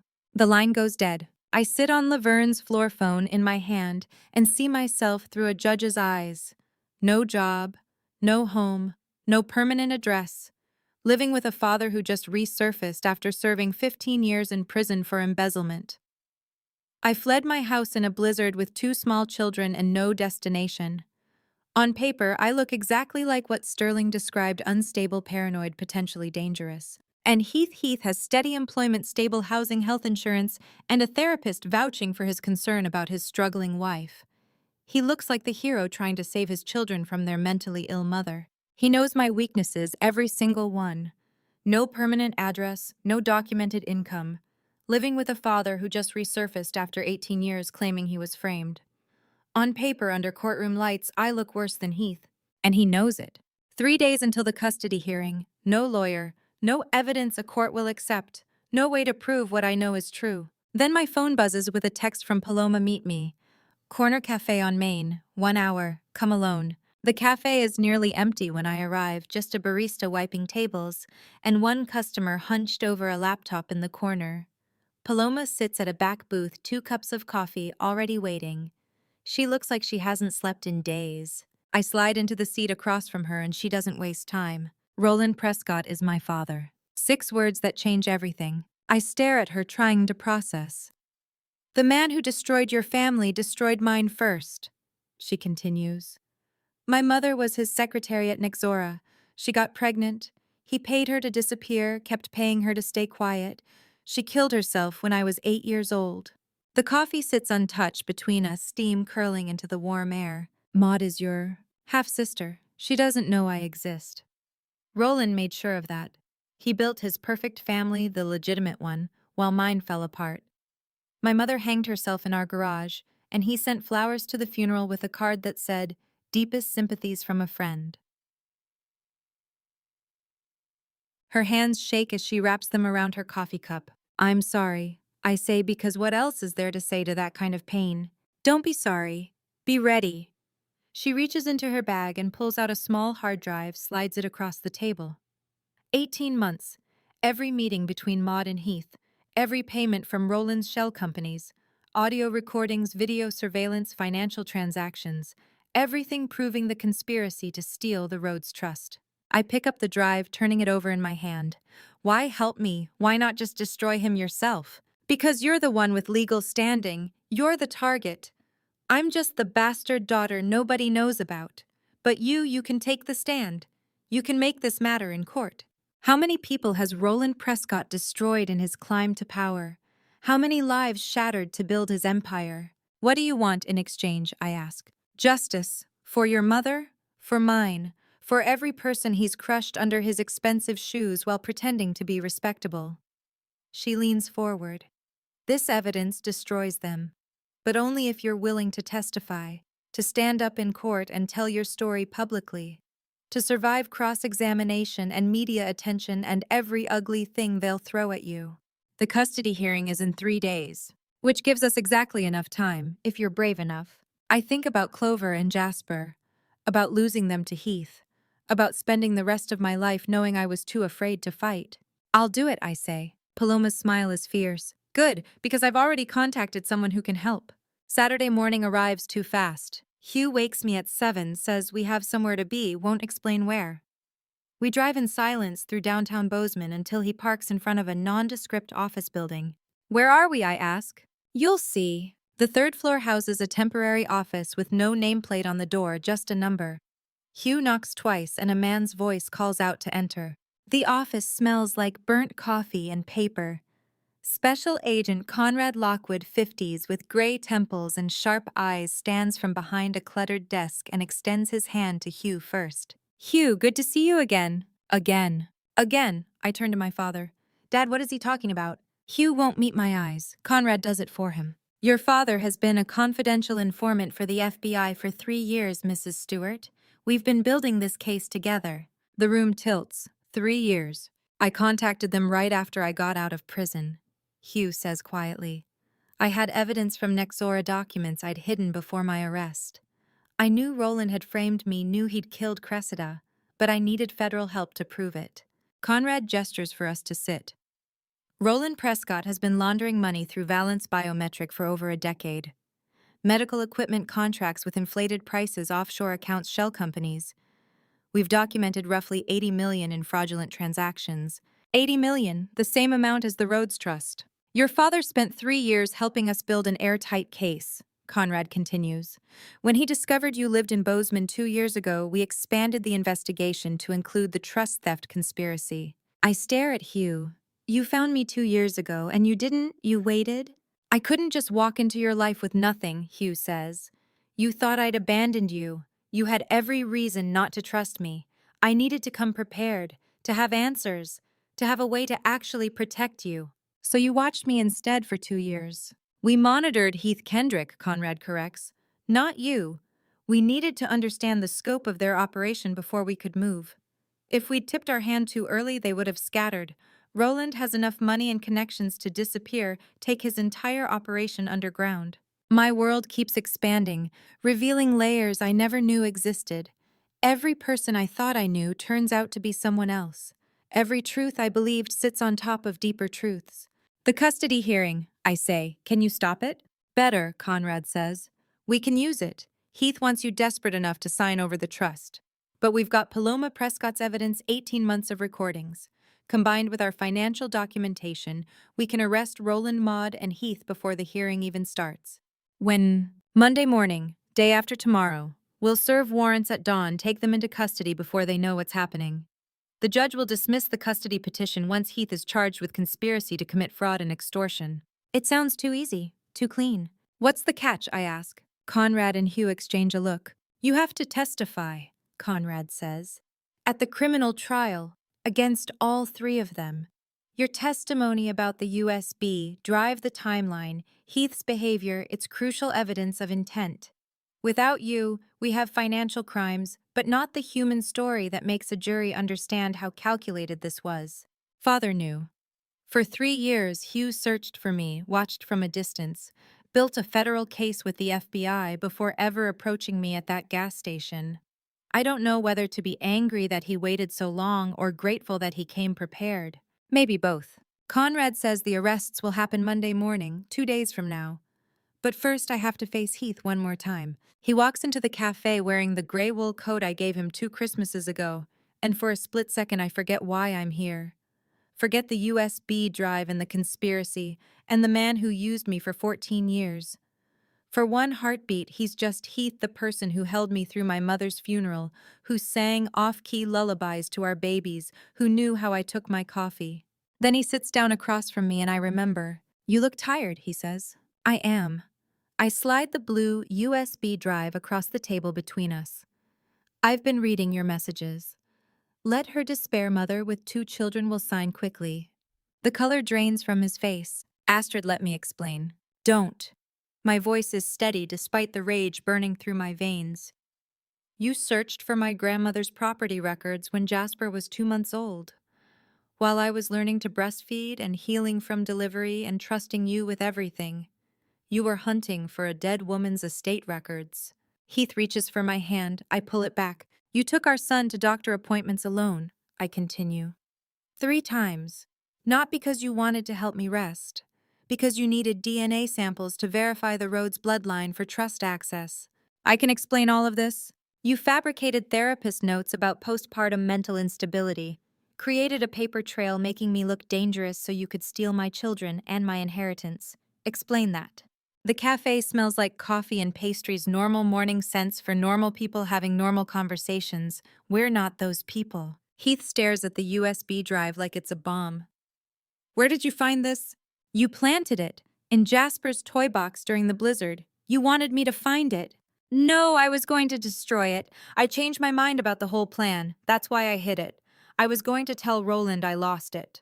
But you didn't destroy it. You kept it as insurance or leverage, or maybe because some part of you wanted me to know the truth. My coffee sits untouched between us, gone cold while my marriage dies. Heath runs both hands through his hair, a gesture I've seen 1,000 times when he's stressed. Maud gave me your file 5 years ago, before we met. Target assignment. Approach the daughter, gain her trust, access the Rhodes trust when the time came. That was the plan. 5 years ago. The timeline settles like stones in my stomach. Before the coffee shop, before you spilled tea on my manuscript, that wasn't an accident. No, it wasn't. He meets my eyes finally, and what I see there is worse than malice. It's regret. But I fell in love with you, Astrid. That part was real. I know you don't believe me, but love, the word tastes bitter. You call this love. I truly loved you. That's the problem. His voice cracks. I love you, but I owe $420,000. Gambling debts, bad investments, years of living beyond my salary. Roland offered me 10% of the trust value if I could make you sign the transfer. $8.6 million. Enough to erase my debts and disappear. I loved you, but I chose the money. There it is. The truth underneath every lie. He loved me, and it wasn't enough. So everything, our wedding, Clover's birth, Jasper, all of it was you playing both sides, loving me while planning to destroy me. I kept thinking I'd find another way out, that I'd pay off the debt some other way, and Roland would just forget about the trust. But the more time passed, the deeper I got. And then Jasper was born, and Roland said it was time, that I'd stalled long enough. The betrayal should feel fresh, but I've been carrying it for days now. It's calcified into something harder than hurt. Here's what's going to happen, I say. You're going to testify against Roland and Maud. You're going to admit everything, the DNA collection, the property searches, the plan to steal the trust. Conrad has arranged an immunity deal with the federal prosecutor for full cooperation. You testify truthfully, and criminal charges against you are dropped. That's the only offer on the table. If I testify against Roland, he'll destroy me. He's already destroying you, Heath. This way you survive. Maybe even get to see your children grow up from a distance. He stares at the table, processing, weighing his terror of Roland against his terror of prison. Okay, he whispers finally. I'll do it. But Astrid, you need to understand something. Roland Prescott doesn't lose. Ever. Not to your mother. Not to anyone who's tried to stop him in 25 years. He will find a way. Then I'll be ready. I leave him sitting there with his cold coffee and his gray wool coat, and the wreckage of everything we built together. Evening settles over Hugh's guest house like a blanket. I hold Jasper against my chest, rocking him in the dim light from the kitchen, his warm weight, the only thing keeping me anchored. Clover's already asleep in the next room. Hugh is out meeting Conrad to finalize Monday's arrest timeline. My phone rings, unknown number. I should let it go to voicemail, but some instinct makes me answer. Ms. Stewart. The voice is calm, almost grandfatherly, distorted slightly, the echo of a scrambled line. He was using a burner untraceable. A man like Roland Prescott didn't make mistakes like direct calls, which meant he wasn't afraid of being caught, which meant he thought he'd already won. I thought it was time we spoke directly, the kind of voice that delivers death threats like weather forecasts. I thought it was time we spoke directly. Roland Prescott, how did you get this number? I've had this number for quite some time, along with your father's address, your vehicle registration, your children's school records. Did you think you could hide from me in a guest house in Bozeman? My arms tighten around Jasper. He stirs but doesn't wake. What do you want? To offer you the same choice I offered your mother 18 years ago. Sign the trust transfer peacefully or watch everything you love disappear. She chose poorly. I hope you'll be wiser. You killed her. I gave her an option. She refused. The consequences were her own doing. His voice sounds like a grandfather discussing the weather. Your mother stood in the same place you're standing now. She thought she had enough time, too. Thought she could build a case, gather evidence, expose me before I moved. She was wrong. The line goes dead. I stand at the window, holding my sleeping son, staring into the darkness beyond the glass. Roland Prescott knows where I am. He's been watching not for days or weeks, but probably for months, the way he watched my mother before drugging her and sending her off that mountain road. And he isn't afraid. Because men like Roland Prescott never fear the people they plan to destroy. Hugh walks in to find me standing by the window with Jasper staring into the darkness where Roland Prescott might be watching right now. He called, I say, Roland, he's been watching us. Hugh's face goes hard, but he doesn't seem surprised. He takes Jasper from my arms and carries him to the bedroom. I follow, legs unsteady, hands still trembling from Roland's voice. In the darkness of the small bedroom, I take Jasper back and rock him in the chair by the window. His warm weight against my chest is the only thing keeping me grounded. My voice comes out barely a whisper, the melody I always sing when he won't sleep. Sleep now, little one, the stars will keep you safe. Morning comes with gentle light to chase the dark away. The song flows without thinking the way it always has. The only lullaby I remember from before foster care, before everything fell apart. Second verse my voice catches. Close your eyes, my darling child, and dream of brighter days. The world may spin with shadows now, but love will light your ways. I freeze. Wait! The word comes out sharp enough that Hugh looks up from where he's sitting on the edge of the bed. I know this song. I've always known this song. What do you mean? This is it. This is the lullaby Celeste was talking about, the one my mother programmed into the trust. Hugh crosses the room in 2 steps. Are you sure? I sang this in every foster home. Every night I was scared or couldn't sleep or missed having a mother. My hands shake as I stroke Jasper's hair. Counselors asked where I learned it. I couldn't tell them, I just knew it. They thought I made it up. But I didn't make it up. My mother sang this to me from infancy, embedded it so deep in my memory that 18 years of foster care and forced forgetting couldn't erase it. She knew I'd remember, I whisper, not consciously, but in my bones. When I needed comfort, when I needed her, this song would be there. The lullaby isn't just a song. It's a key my mother forged from memory and love, something no one could take from me even when they took everything else. She programmed the trust with a song she knew would live in me, that I'd carry forward and sing to my own children. I look down at Jasper asleep now against my shoulder. I've been teaching him her voice without even knowing it. Hugh sits down heavily in the other chair. Tomorrow we go to Helena. You'll sing that song one more time and everything changes. Everything already changed. The moment Roland called, the moment I remembered there's no going back now. Morning arrives too fast. The FBI temporary office smells like burnt coffee and printer toner when Hugh and I walk in at 8 a.m. Conrad, Paloma, and Celeste are already there, papers and maps spread across the conference table. The server facility is still operational, Paloma says, without preamble, pointing to a satellite image. Nexora Data Center, Helena Suburbs, 43 miles from here. Your mother designed the authentication protocol using Nexora's own biometric research, the same DNA voice print technology they were developing for pharmaceutical patents. After Cressida died, your grandmother Lena Rhodes funded 2 system upgrades to keep the security current. It's been maintained remotely ever since. Conrad circles a building on the map. We can secure the perimeter during the operation, but we can't enter the vault room. The genetic scanners are programmed to recognize only one person. How long do we have once we're inside? Hugh asks. Celeste answers. The system allows 3 authentication attempts.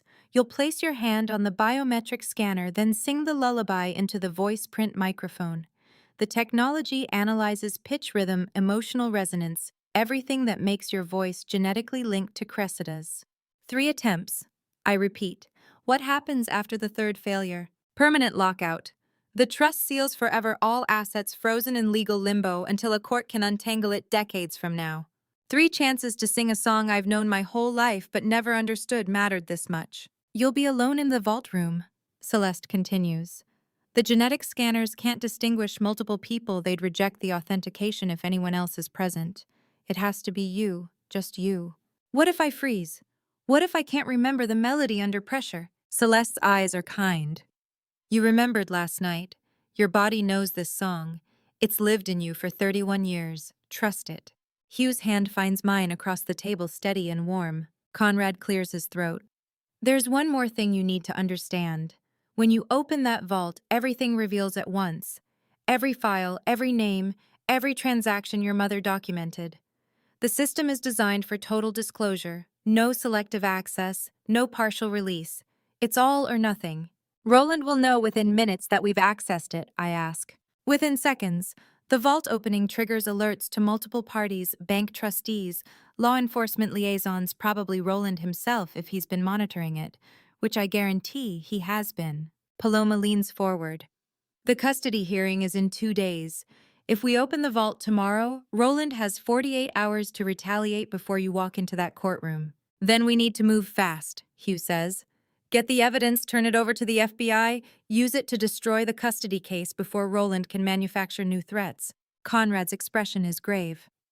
I need you to understand what you're committing to. Once that vault opens, there's no retreat. Roland will know. Heath will know. Everyone connected to Nexora and the conspiracy will know simultaneously. You become the primary target of a man who's already killed your mother. The room falls silent. I think about Clover sleeping safely at Nadine's house this morning. Jasper with Hugh's neighbor who thinks she's just babysitting for a few hours. My children who deserve to grow up knowing their mother fought for them. When you open vault, everything reveals at once, Conrad says quietly. You can't back out. No one speaks. No one needs to. Every person in this room knows what opening that vault means. Roland will know, Heath will know, the custody hearing becomes a battlefield and there's no retreat once we start. But I've been retreating my whole life. Running from foster homes, from memories, from the inheritance my mother died protecting. I'm done running. When do we leave, I ask. Conrad checks his watch. 1 hour. We drive to Helena in 2 vehicles, FBI escort ahead, you and Hugh following. The vault access window is noon to 4 p.m. That gives us time to get there, secure the perimeter, and get you inside. 48 hours until the custody hearing. 43 miles to Helena. 3 attempts to sing my mother's lullaby and unlock everything she died trying to give me. I'm ready. We drive to Helena in 2 vehicles, Conrad's FBI sedan ahead, Hugh and me following in silence. In the back seat of my mind, I practice the lullaby over and over, each note a prayer. 43 miles feels like crossing into another country. The Nexora Data Center sits in Helena's industrial district, a squat concrete building that could house anything: storage units, server farms, secrets waiting 18 years to surface. FBI agents secure the perimeter while our small team approaches the entrance, Conrad, Hugh, Paloma, and me. The server room hums in darkness, machines breathing like they've been waiting 18 years for someone to come home. Emergency lighting casts everything in blue-white glow. Rows of server racks stretch into shadows, their indicator lights blinking in patient rhythm. At the far end, a terminal glows brighter than the rest screen, displaying text in sharp white letters. Voice authentication required, Rhodes family access only. 18 years and it's still waiting. The system is still active, Paloma says quietly, Reverend. Your mother built this to last. I approach the terminal on legs that don't feel entirely solid. The screen shows a simple interface, a microphone icon, a waveform display, and instructions. Place hand on biometric scanner. Sing authentication phrase. 3 attempts permitted. What if my voice doesn't match? The words come out barely a whisper. What if I can't? Hugh's hand settles on my shoulder, warm and steady. You've been singing this song your whole life. Your voice will match. I place my palm on the scanner. It's cold against my skin, and immediately a soft tone sounds. The screen updates DNA analysis in progress. 10 seconds that feel like hours. DNA match confirmed Rhodes' genetic line. Proceed with voice authentication. The microphone icon pulses waiting. I close my eyes. Think of Jasper sleeping in my arms last night. Think of foster care nights, when this song was the only thing that felt like home. Think of my mother's face in photographs, young and alive and fighting to protect a daughter she'd never see grow up. I open my mouth and the lullaby flows. Sleep now, little one, the stars will keep you safe. Morning comes with gentle light to chase the dark away. My voice sounds strange in the empty server room, echoing off concrete and metal. The waveform on the screen dances with each word, analyzing frequencies I can't hear, comparing my voice to genetic markers buried in my DNA. Close your eyes, my darling child, and dream of brighter days. The world may spin with shadows now, but love will light your ways. My voice cracks on the third verse, but I push through. This is my mother's voice, my voice, our voice carried across 18 years of silence. Through darkness and through light, I'm always here. Until the morning comes, until you wake again, my dear. The final note hangs in the air. Silence. Then authentication. Successful Rhodes Cressida-Lena genetic match confirmed. The vault unlocks with a mechanical sigh, deep and final, like a door that's been sealed too long, finally exhaling. Files flood the screen. Folders labeled with dates, names, transactions. I see Roland Prescott's name repeated dozens of times. Email chains with subject lines that make my stomach turn. Stewart problem. Permanent solution required. Financial records showing payments to Laverne Whitfield, to a mechanic in Billings who sabotaged brake lines, to the coroner who altered Cressida's blood panel. 18 months of communications between Heath Kendrick and Maud Prescott planning my systematic destruction. Everything. My mother documented everything. Download it all. Conrad says, already pulling out a hard drive. We have minutes before Roland's alerted that the vault opened. Paloma works fast, copying files. Hugh stands beside me, staring at the screen with an expression I can't read, vindication mixing with grief. Then I see it. One folder separate from the rest, labeled simply for Astrid. My hand shakes as I click it open. A video file. Date December 14th, 2006, the night before my mother died.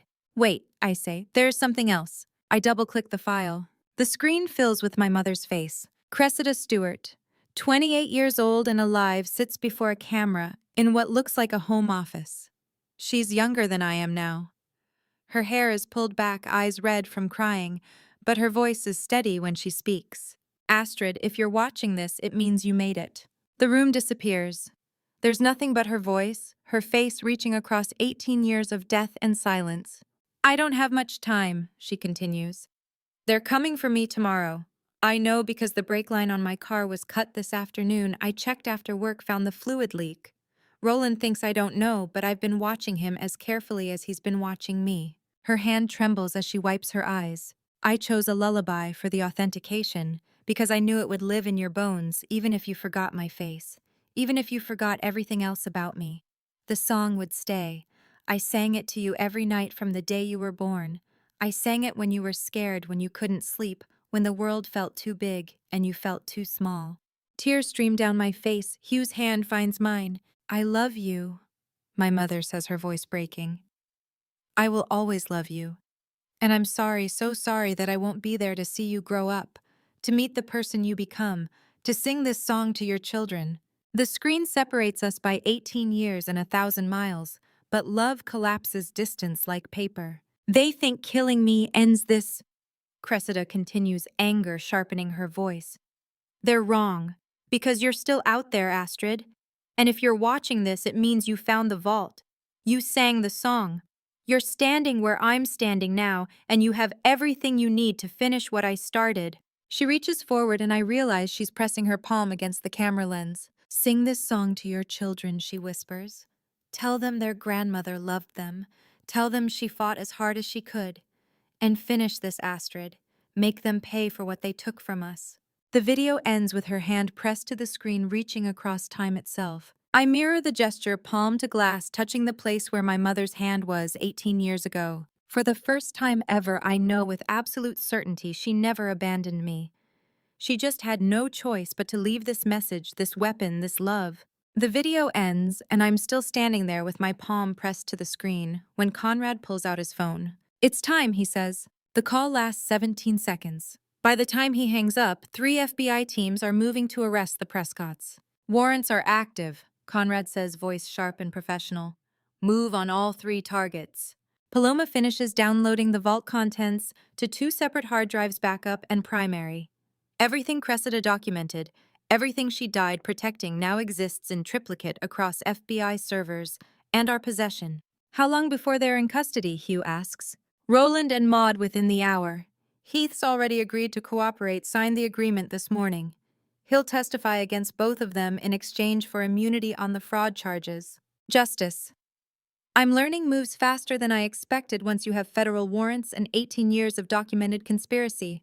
We drive back to Bozeman in silence, but Conrad's phone buzzes with updates every few minutes. I watch over his shoulder as the messages arrive.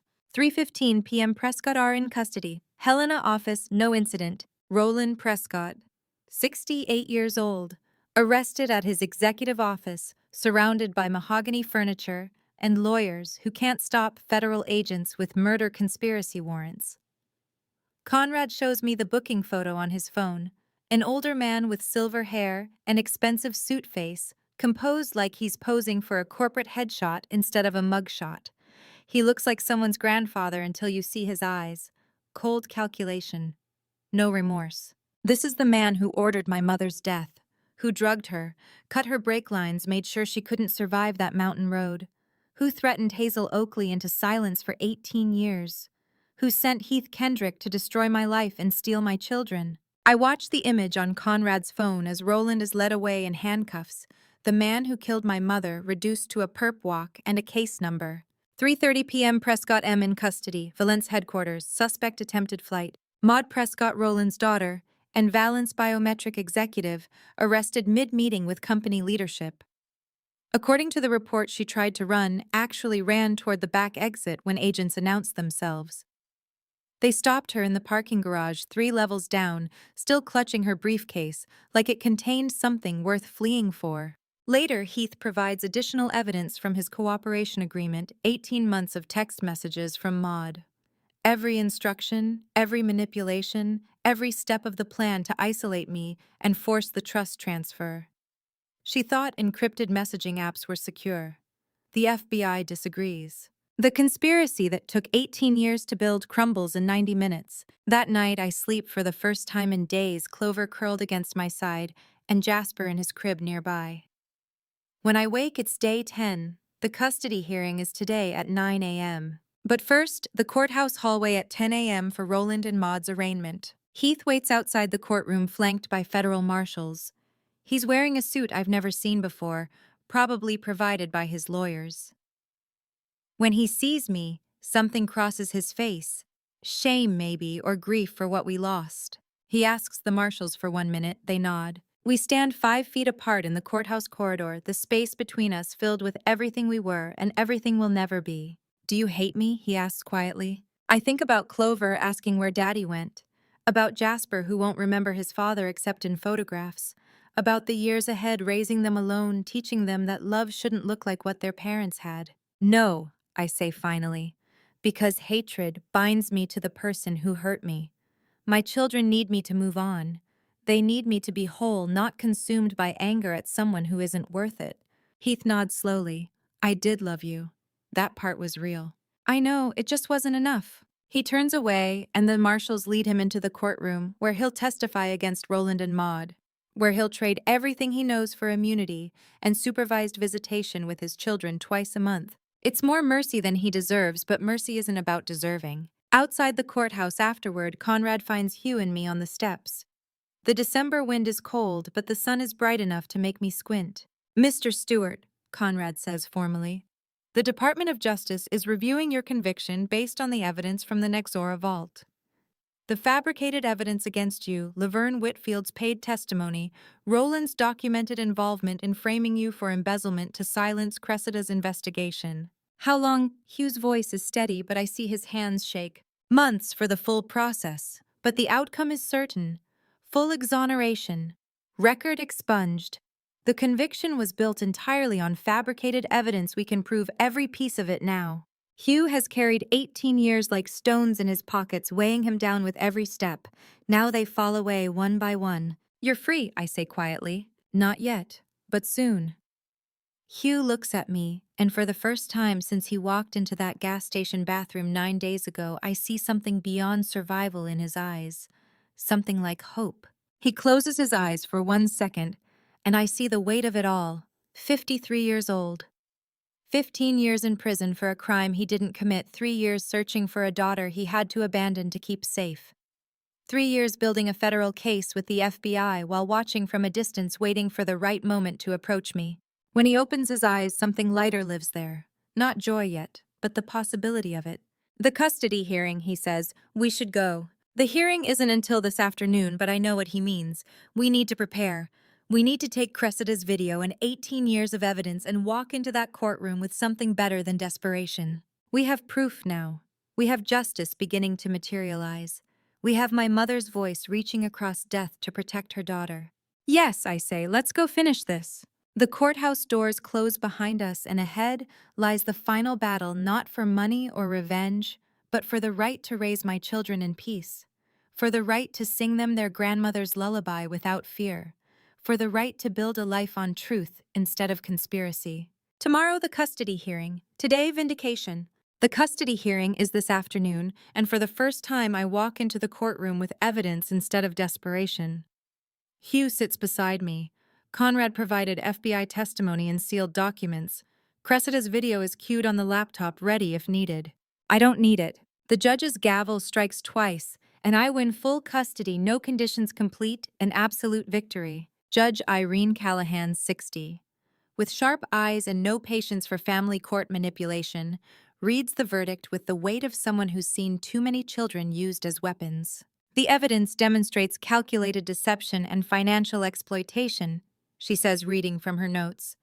Mr. Kendrick deliberately drove his family into hazardous weather conditions as part of a premeditated plan to isolate Mrs. Stewart. He concealed substantial debt totaling over $400,000.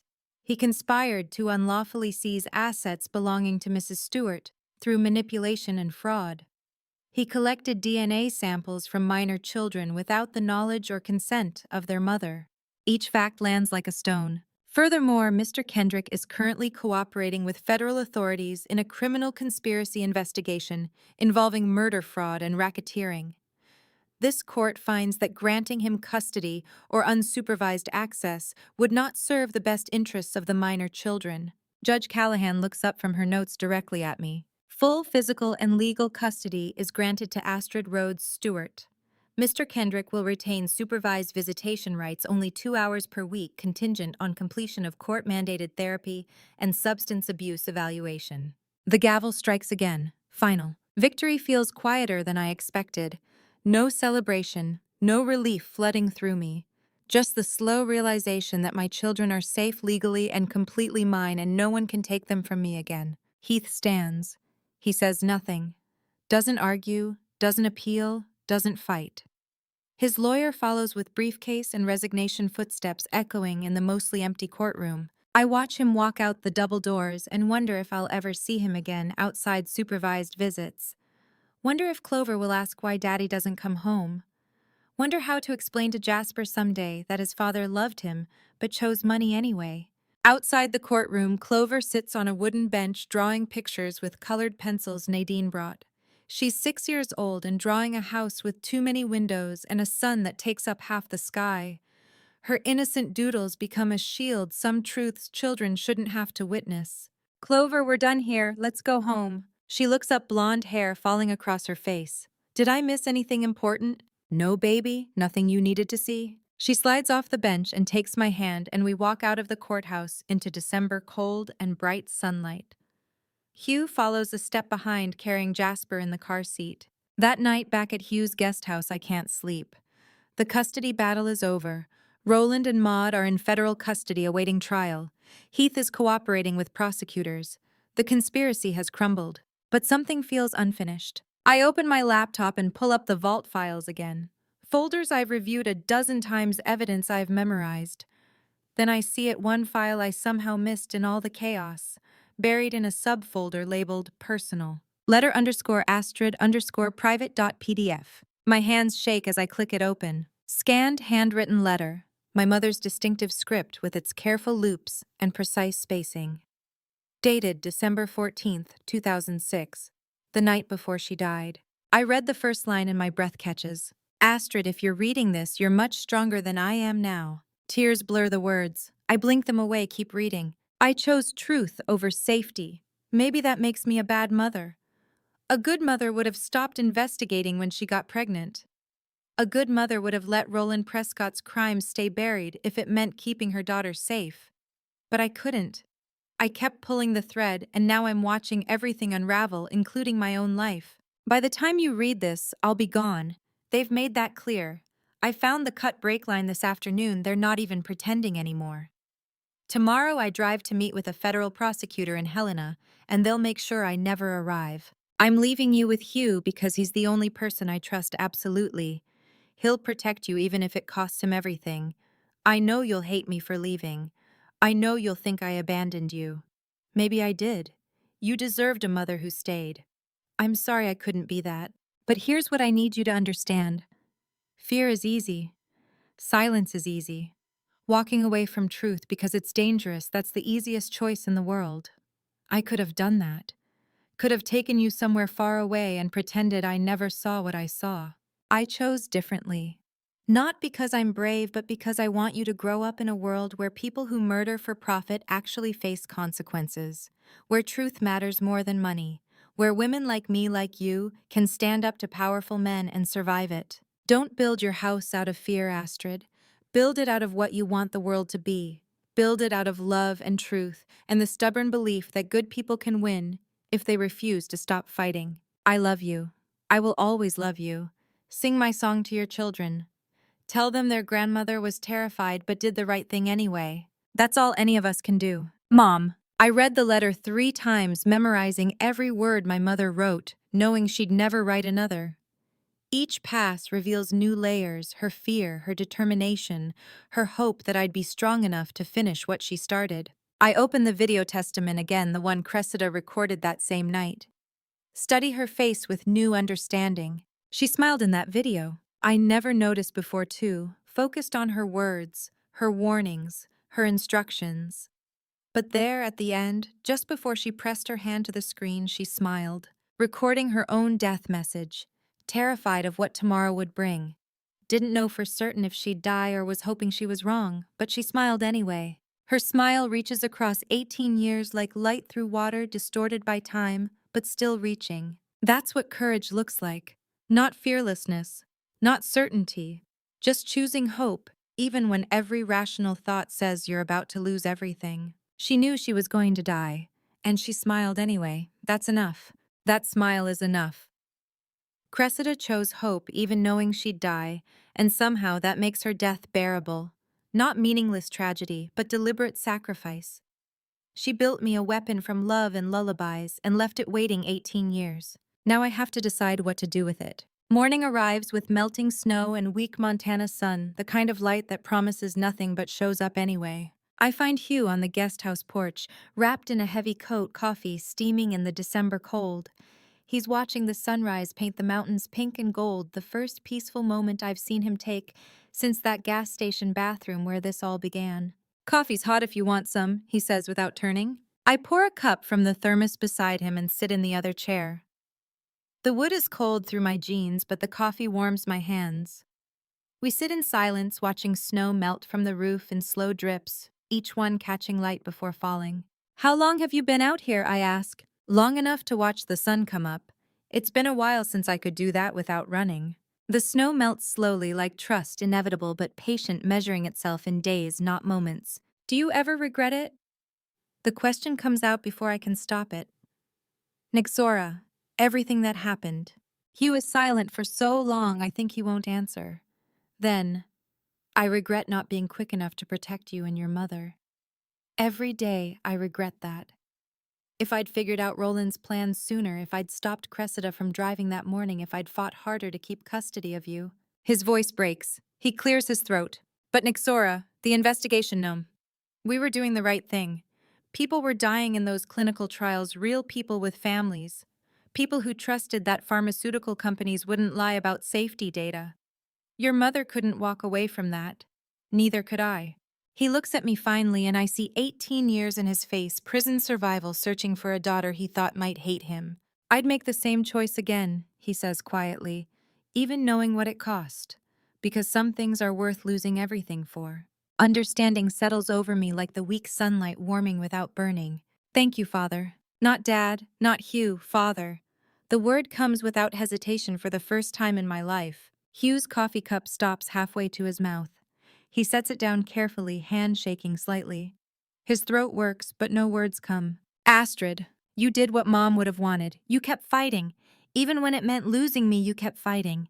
That's what fathers do. He closes his eyes, and I see tears track down his weathered face. He doesn't wipe them away. We sit together as the sun rises higher and the snow melts faster, and something broken 18 years ago begins to heal. Several weeks later, early January 2025, I walk into the Trust Bank office in Helena.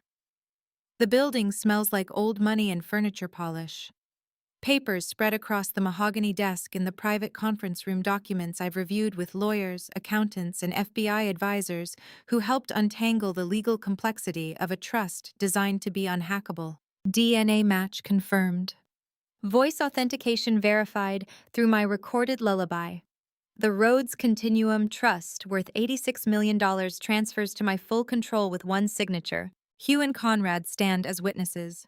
The bank officer, a woman in her 50s with kind eyes, slides the final document across the desk. Ms. Stewart, the Rhodes Continuum Trust is now under your full control. Congratulations. I stare at the papers.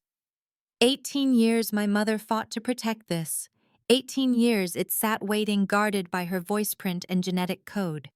$86 million built from her family's pharmaceutical fortune, the same industry that killed her. I think about Cressida's letter. Don't build your house out of fear. Build it out of what you want the world to be. I'd like to establish a foundation, I say. Today, if possible. The bank officer blinks. Of course, what will you name it? The Cressida Rhodes Foundation. Hugh's hand finds my shoulder, steady and warm. The mission, the officer asks, pulling fresh paperwork. Supporting women and children abandoned by systems and families.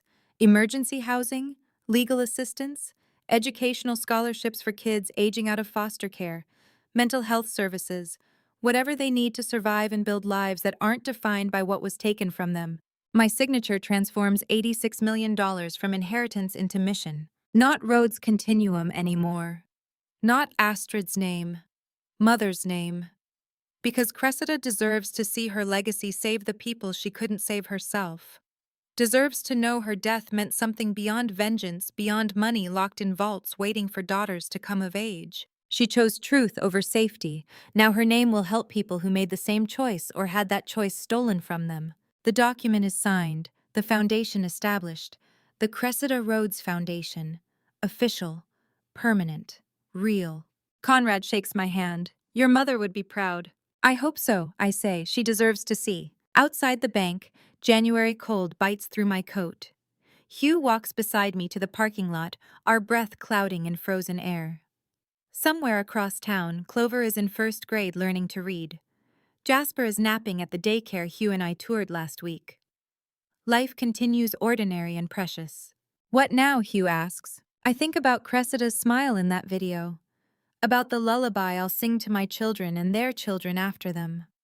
About building houses from hope instead of fear. Now we live, I say, we finish what love started. The sun breaks through Montana clouds, weak but persistent, the kind of light that promises nothing but shows up anyway. That's enough. The foundation is established. The Cressida Rhodes Foundation. My mother's name helping people she couldn't save herself. Now comes the harder part, learning how to live when survival is no longer the only goal. The wooden porch creaks under Clover's running feet, and for the first time in my life, that sound means home. Late January 2025. A small rented duplex in suburban Bozeman, with peeling paint on the shutters and melting snow in the yard. Neighbors with children visible through windows across the street. Not perfect, not luxurious, not anything like the house I shared with Heath with its granite counters and cathedral ceilings. But it's ours. Clover burst through the front door before I finished signing the lease coat half-off boots tracking snow across the hardwood. Can I go play outside, please? I almost say no. Almost default to the careful rules Heath preferred the quiet house, the don't make a mess anxiety that lived in my chest for 12 years. Then I remember there's no one to displease here. No one watching for mistakes, no one keeping score. Yes, stay where I can see you. She's gone in a flash of blonde hair and purple coat, racing toward the small backyard where snow covers patchy grass. Through the window, I watch her make angels in the slush, and something in my chest loosens. This is our house, Clover asks later, tracking back inside with wet socks. Just ours. Just ours. And no one can make us leave. I kneel down to her level, meeting her 6-year-old eyes that have seen too much already. No one can make us leave. This is home now. She hugs me so hard I lose my balance, and we both sit down on the floor laughing. Jasper crawls over to investigate, pulling himself up on my shoulder to stand on wobbly legs. 9 months old and already determined to walk, to move forward, to grow. First dinner in the new kitchen. Spaghetti from a box because I haven't unpacked the good dishes yet. Bread from the grocery store. Nothing fancy. Nothing that would impress anyone. Clover reaches for her milk and knocks it over. Juice spreads across the table in a purple flood. Sorry, Mommy, I spilled. She freezes, waiting for consequences that used to come with accidents. It's okay, baby, it's just juice. I grab paper towels and wipe it up without flinching. Mess without consequence is its own kind of freedom. You're not mad. No, spills happen. We clean them up and move on. She stares at me like I've spoken a foreign language. Then slowly, carefully, she picks up her fork and keeps eating. That night, I cry washing dishes, surprised by my own tears. They're not sad exactly, just overwhelmed by the ordinary kindness of a house where mistakes mean cleanup instead of combat. May arrives with rain and green grass turning the backyard from brown to emerald. Hugh visits on a Saturday afternoon, not his guest house anymore, my house carrying a cardboard box that looks like it's been stored for decades. I kept these, he says, setting it on the kitchen table. Thought you might want them. Photographs. Dozens of them loose and fading from before Nexora, before everything fell apart. I pick up the first one with shaking hands. A woman in her 20s stands in front of a Christmas tree holding a baby. The woman has dark hair and a sharp jawline and eyes that look like they see everything. The baby reaches for the camera with chubby hands. That's her, I whisper. That's Mom. And that's you, 8 months old, same age Jasper is now. I study Cressida's face, not the terrified 28-year-old from the video recording her own death, but the laughing young mother who didn't know yet what was coming. She looks happy. She looks like someone who believed the world was fundamentally good. You have her smile, Hugh says quietly. I never told you that. Couldn't bear to for a long time. But you do. Same way of tilting your head when you're thinking. Same stubborn set to your jaw when you've made up your mind. I flip through more photographs. Cressida at 30 holding my hand at a playground. Cressida the year before she died, thinner and tired looking but still smiling for the camera. Same dark hair I see in the mirror every morning. Same bone structure. Same determination in her eyes. I never had anyone to compare myself to before. Foster care erases family resemblance. You become just yourself, unconnected to history or genetics or inherited traits. Now I see I'm my mother's daughter in bone structure and stubbornness both. She was afraid too, wasn't she? I ask. In the video, when she recorded it. Terrified, Hugh says. But she did it anyway. That's what courage is, being afraid and choosing to fight regardless. I hold the photographs against my chest, feeling the weight of inheritance that isn't measured in money. Evening falls soft and quiet. Jasper's bedroom with its blue walls and nightlight shaped like a moon. I rock him in the chair Hugh helped me assemble last week, his warm weight against my chest growing heavier as sleep claims him. I sing the lullaby. Sleep now, little one, the stars will keep you safe. Morning comes with gentle light to chase the dark away. The lullaby sounds different now, lighter, like singing underwater and finally breaking surface. This song unlocked $86 million, proved my genetic identity, survived 18 years of separation and foster care and forced forgetting. It's been a weapon, a key, a survival mechanism. Close your eyes, my darling child, and dream of brighter days. The world may spin with shadows now, but love will light your ways. Jasper's breathing evens into sleep. I should stop singing Put Him in His Crib, Let Him Rest. Instead, I continue another verse, then another. Through darkness and through light, I'm always here. Until the morning comes, until you wake again, my dear. Not because I have to, not to encode anything or unlock vaults or prove who I am, just because I want to. Because the song is beautiful and my son is safe and I'm no longer afraid. The darkness doesn't frighten me anymore. Roland is in prison awaiting trial. Heath has supervised visitation twice a month and mostly doesn't show. The conspiracy has crumbled. My children are legally, completely safely mine. Sometimes the bravest thing isn't fighting, it's continuing to sing when you no longer have to be afraid. And to you listening to my story, remember this. The people who claim to love you should never make you doubt your worth. I spent 12 years trying to be the perfect wife, never questioning why my husband needed so much control. Don't make my mistake. If someone isolates you from family, monitors your every move, or makes you feel like you're constantly failing, that's not love. That's a prison with flowers on the walls. Trust your instincts. Question the patterns. Protect yourself before the trap closes completely. The hardest truth I learned is that some people marry you for what you can give them, not who you are. Heath saw me as an asset to acquire, and he waited 14 years for the right moment. But here's what I know now. God put me through this darkness so I could build something brighter. The foundation bearing my mother's name will help women escape the traps I almost didn't survive. That's the inheritance that truly matters. If my story about family betrayal revenge resonates with you, please leave a comment below. Have you experienced something similar?